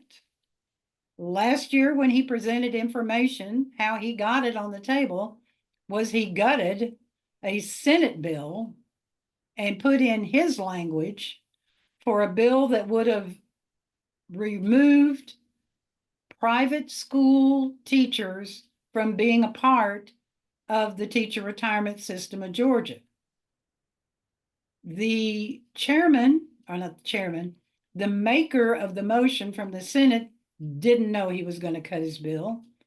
The members of the House Retirement didn't know that he was going to make a substitution for this bill. And oh, by the way, it was the Friday before Sine Die on Tuesday that he did this. So he's kind of earned a reputation with us as being someone who is not the easiest legislator to work with, in the fact that he doesn't have discussions with us about his proposed legislation. So we don't know if there's anything coming out. Perhaps they've got enough on their plate right now. One can only hope. So on a state level, that's pretty much the only thing that we know of.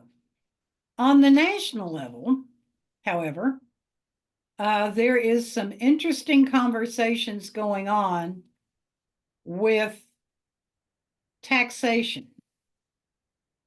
As you guys are probably aware, if you are an active member of the retirement system, you make a contribution of 6% of your salary, and it is in pre-tax dollars. So that when you retire, like I am retired now, and I get my monthly paycheck from TRS, my pension, that is when I pay taxes on it after I am retired. There are some that would like to see the employee contribution taxed at the time you are actively still teaching. And I think anybody can see one of the main reasons they want to do that is get more money now rather than delaying. This is a huge change. I don't know if it can be done by executive order. We're finding out all kinds of things that can be done by executive order. But there is some discussion surrounding this on the national level. We do have the NEA following these issues, as well as a group called NCTR, the National Council on Teacher Retirement, of which Georgia is a member. It is for pension systems in the state what NEA is to public schools in the state. So we do have full-time lobbyists, you know, along with the NEA and a coalition group that are monitoring that process. Those at this point in time are the only potential issues that I know of on either a state or a national level. Just reiterate again what Lisa Underwood said in the fact that Georgia teacher retirement system was #1 in the nation for our investment returns of 14.5% last year. Over a 49-year average of returns, we have a 9.15 return. That includes some of those really bad years that we've had. But again, a defined benefit program is one that is designed to be stable over time and allow you to make the leveling out of the good years and the bad years so that you've got a consistently positive rate of return, and that's what we have. If it weren't for our investments, which as Lisa pointed out earlier, are about 66% of our revenues that we actually receive as classroom teachers when we retire, we wouldn't have the system that we have now. So our investment managers that we have in-house and the ones that we do select to help manage are very effective, and they're we have a conservative system, but I tell you what, when you can say that after 49 years, you have a rate of return of 9.15, that's pretty positive. So some of that was pretty technical. I won't be going into other details, but I sure would be willing to answer any questions. And as I said, I'll put my contact information in the email. Patrick, do you have I do have one question for you. When you were talking about taxing before you retired, right? I remember we used to do that with Social Security. Yeah. Social Security and Ronald Reagan stopped it because he said, because actually they make more money after we retire if they take it out then than they do if they present. So I found that kind of strange that they would flip that, because that's what that was their big thing back in the 80s. Well, actually, if you are in Social Security now, you still pay it as an active status. You don't pay on the Social Security. You still pay taxes on both. But anyway, it's just all, that group that wants more money now to try and help with this huge deficit that we have with the budget. I think that's the only reason that they're doing it, Patrick, is just to try to get more money in the coffers. Not really seeing a big push, in Congress. But again, like I said, I don't know, Trump goes to sleep one night and wakes up the next morning and makes an executive action. I don't know. That is, and I will say this, because I'm a member of the state of Alabama as well as Georgia Retirement. We have not seen a COLA in Alabama for 19 years. Texas, I don't think, has had a COLA in over 50 years. So we are very fortunate to have what we do and to have the rate of return and to be as solid as we are. So people are always trying to kill public education. The way they want to do it is through our retirement. And I think that we have to be very aware and be willing to be part of that legislative contact team to make sure it does not happen. Okay, Tony, we're going to turn it over to you. Thank you, Debbie, for everything. Oh, I was muted. Okay, today we're going to talk about what we're actually going to do on the 20th when we go to take direct action to talk to our legislatures at the Georgia State Senate, our beautiful Gold Dome legislature, our beautiful Gold Dome Capitol. We will be arriving, and I hope you can see the Sloppy Floyd building there, and which is right across the street from our Capitol, at the Sloppy Floyd building. And I'm going to tell you quite honestly that we strongly recommend that you take MARTA. You would park at a MARTA rail station near you, get a Breeze card, which is very inexpensive to ride the train to the Georgia State station, which is on the Blue-Green Line. And the Georgia State Station is right there adjacent to the Sloppy Floyd building. You just take the escalator up to the Sloppy Floyd building and take the elevator up to the floor where we will be meeting. We will have coffee and perhaps some other refreshment in the morning. We will have a program of legislators and other people who will talk to us to prepare us to go over and work the ropes in the Capitol. We will walk over to the Capitol. It's right across the street. We have to walk around the Capitol building to the Mitchell Street side here. To enter the Capitol building, you will need your picture ID, and we will enter the Capitol building on the ground floor, and we will take the stairs or the elevators up to the level where the Senate and the House of Representatives meets. On this floor, the Senate is on the right and the House is on the left. No, I might have that reversed. The House is on the right and the Senate is on the left.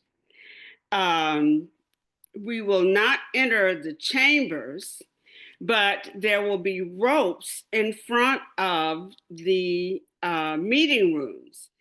And there will be pages. Those are school students.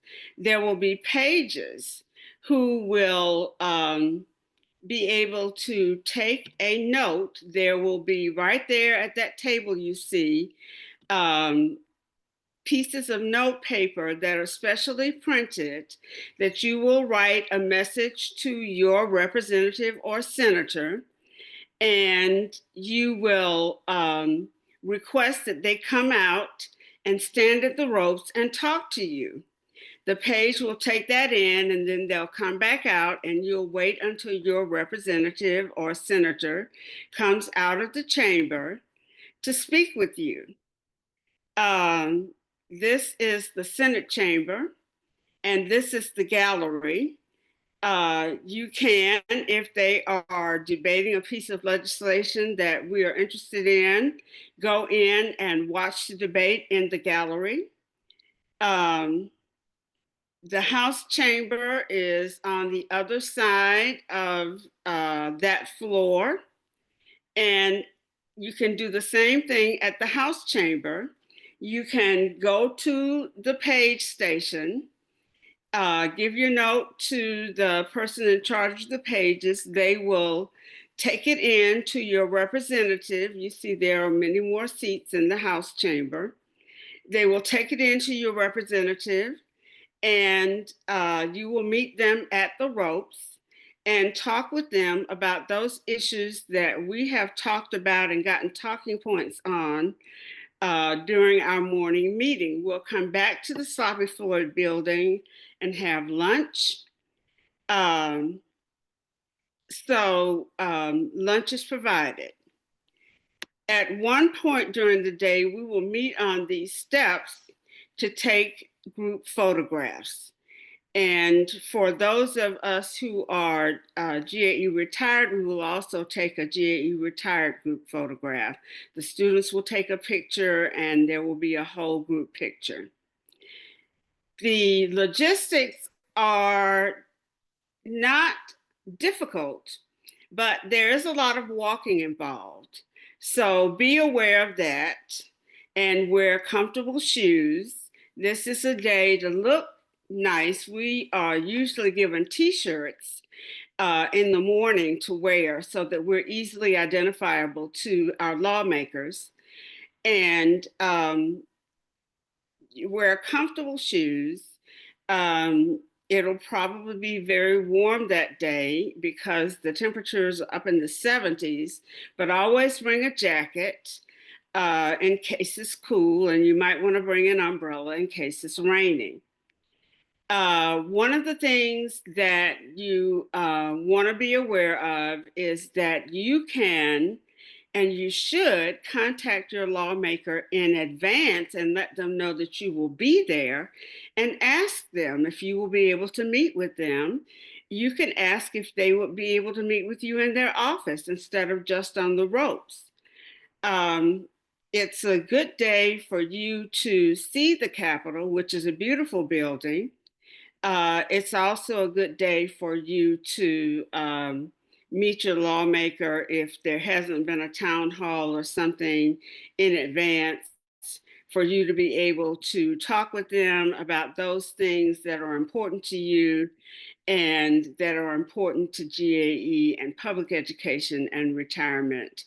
Those things that Debbie discussed with us, you could ask to speak to that lawmaker, but lawmakers are more likely to come out and talk to their constituents, but committee members will talk with you, and we're going to talk about how to find out who serves on each committee. Let's talk about how to find out who your lawmakers are if you haven't yet done that, because you need to know who it is you want to go see and contact them in advance and let them know that you are going to be there wanting to speak with them. So if you go to mvp.sos.ga.gov,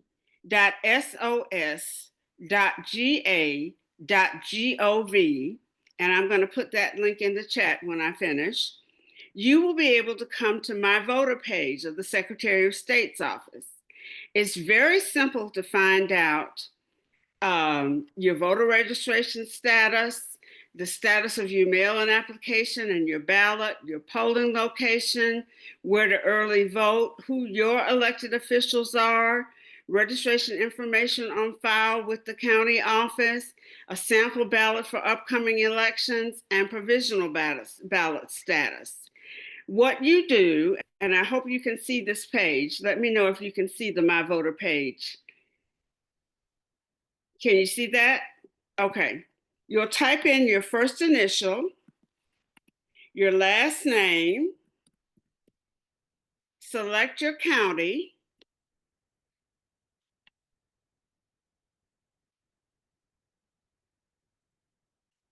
and put in your date of birth. And then you'll submit this.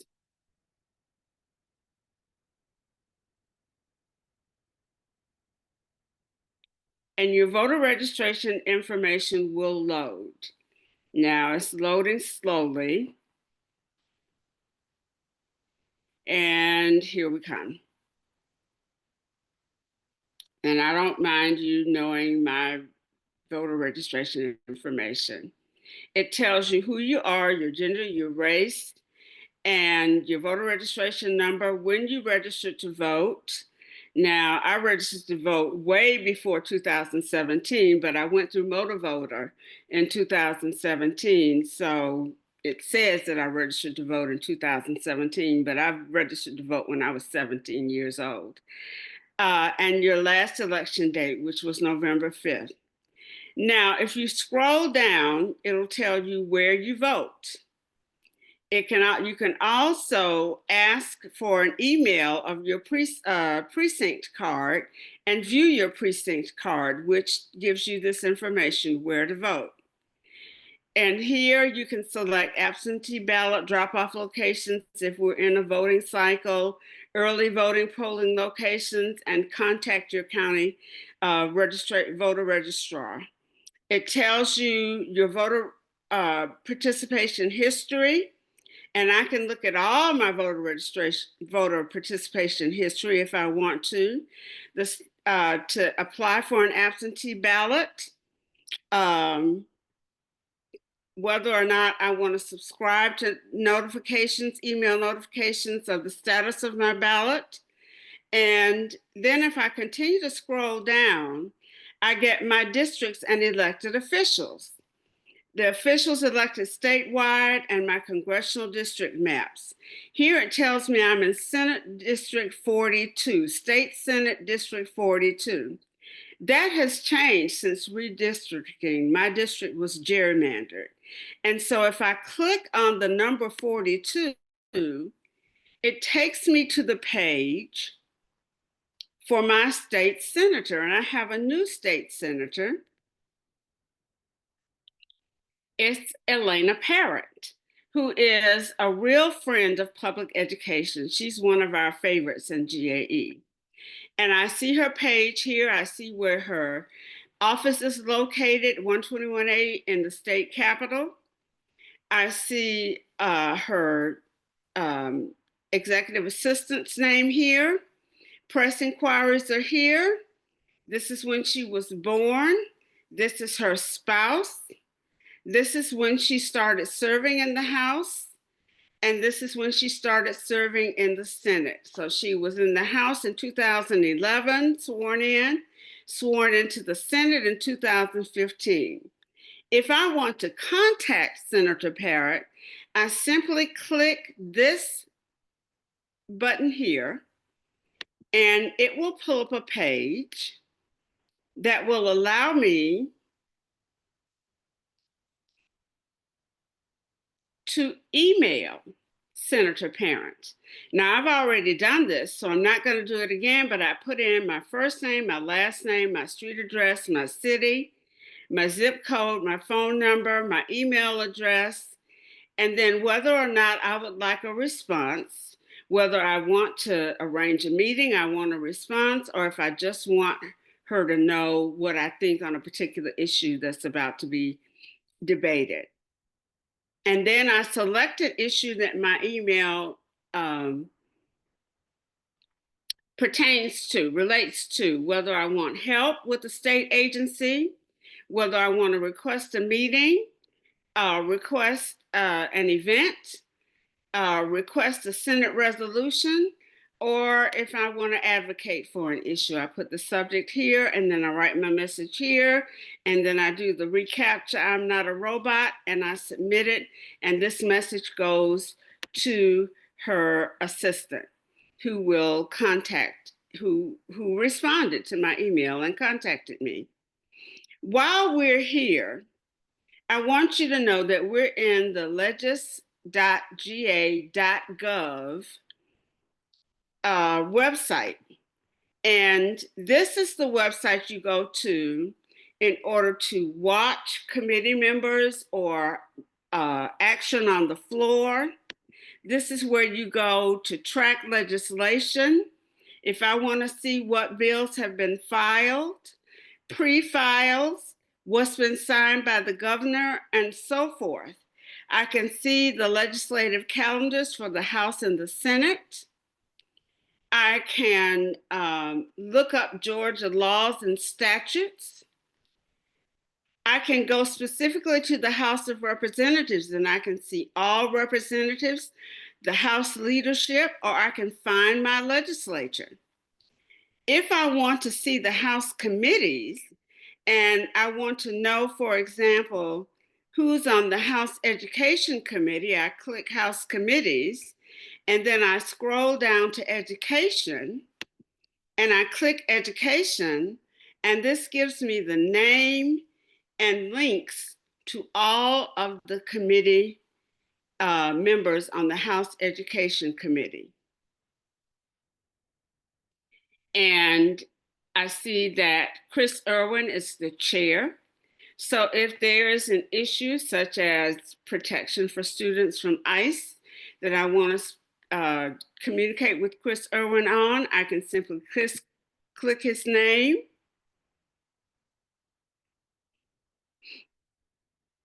And there's his email address.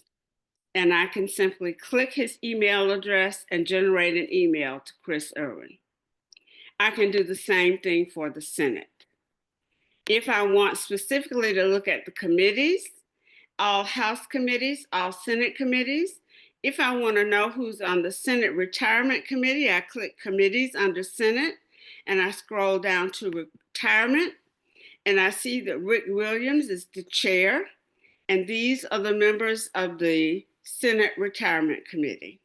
Some of them are our friends and some are not. If I want to find information about perhaps someone I know being an intern, I click on Intern Program, Joint Offices. All of this information is available to you at legis.ga.gov, and I will put that link in the chat. So contacting your House members and getting information about what's going on in the state legislature is very, very easy. Now is the time for you to contact your representatives and your senator. It's very important that you do that now, before the 20th, so that they know we're coming, so that they have a heads up that you want to talk with them. And when you go to the ropes, they might remember. It's also a good idea. I do this when I go to our day at the Capitol, is that while we are in our morning meeting, before we walk over to the Capitol, I will email my representative and say, I'm on the campus and I'll be there at whatever time we're going over.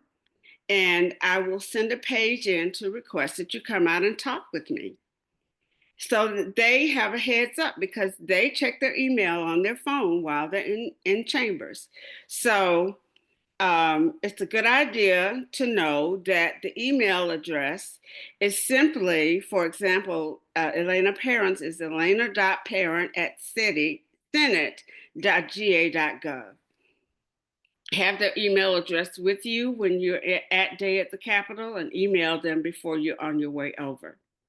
Are there any questions about the logistics of day at the Capitol or contacting your legislators?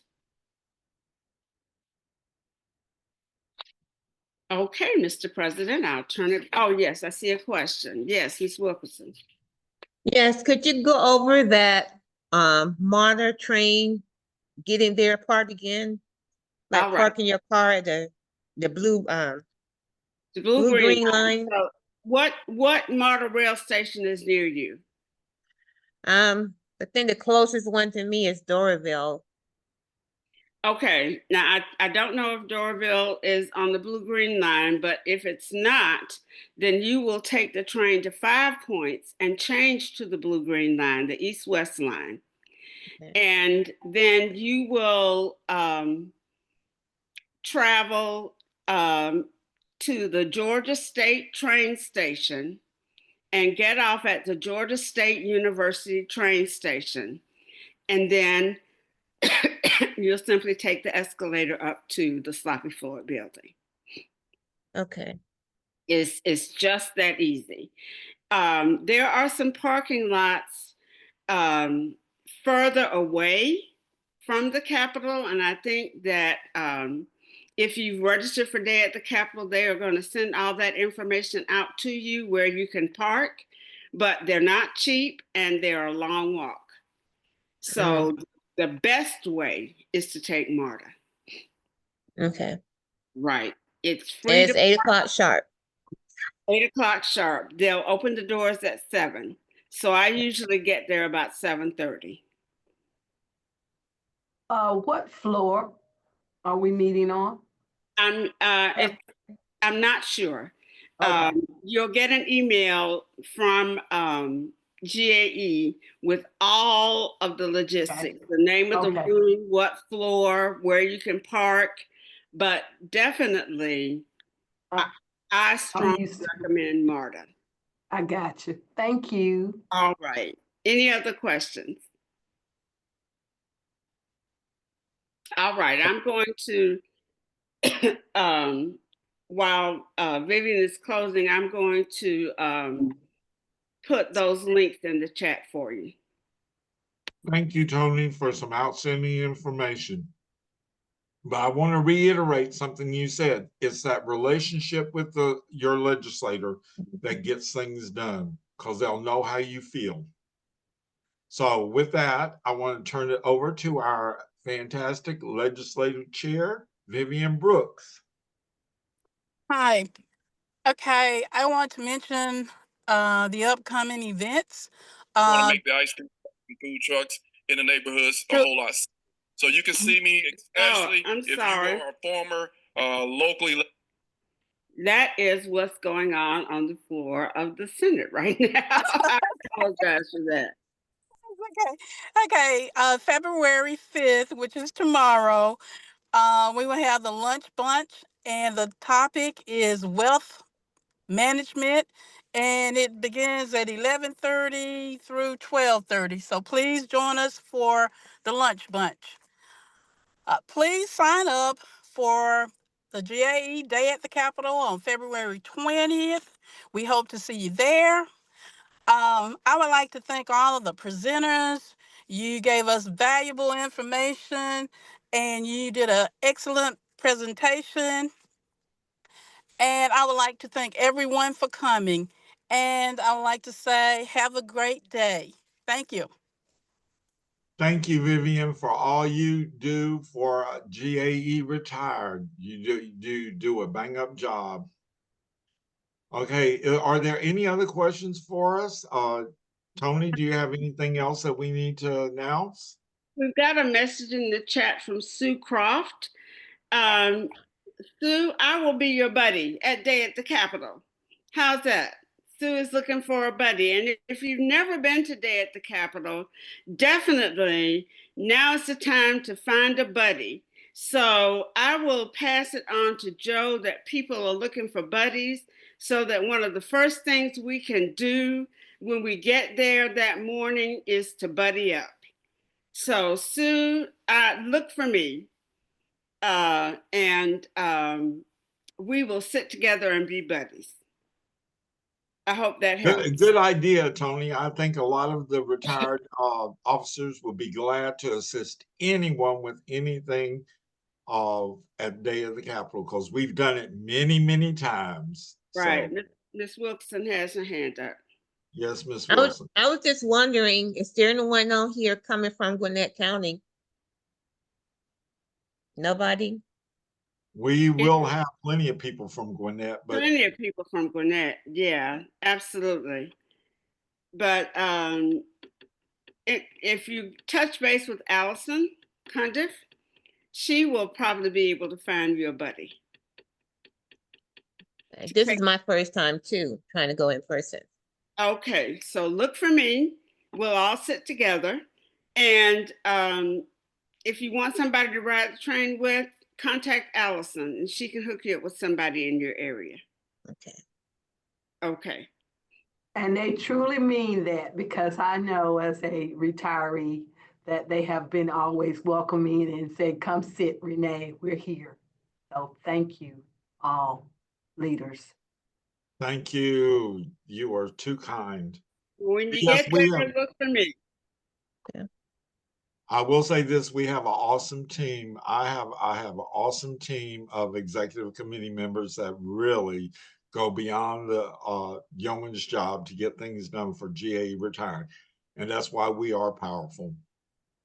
Yes, Ms. Wilkerson. You mentioned that they give shirts, so you don't have to try to find a GAE shirt or NEA shirt. I don't know if they're giving shirts this year. They have every year in the past. Do they have large sizes, 2Xs? Yes. Yeah. Yes. That's what I wear. They do. Okay. Y'all have a good week. Okay.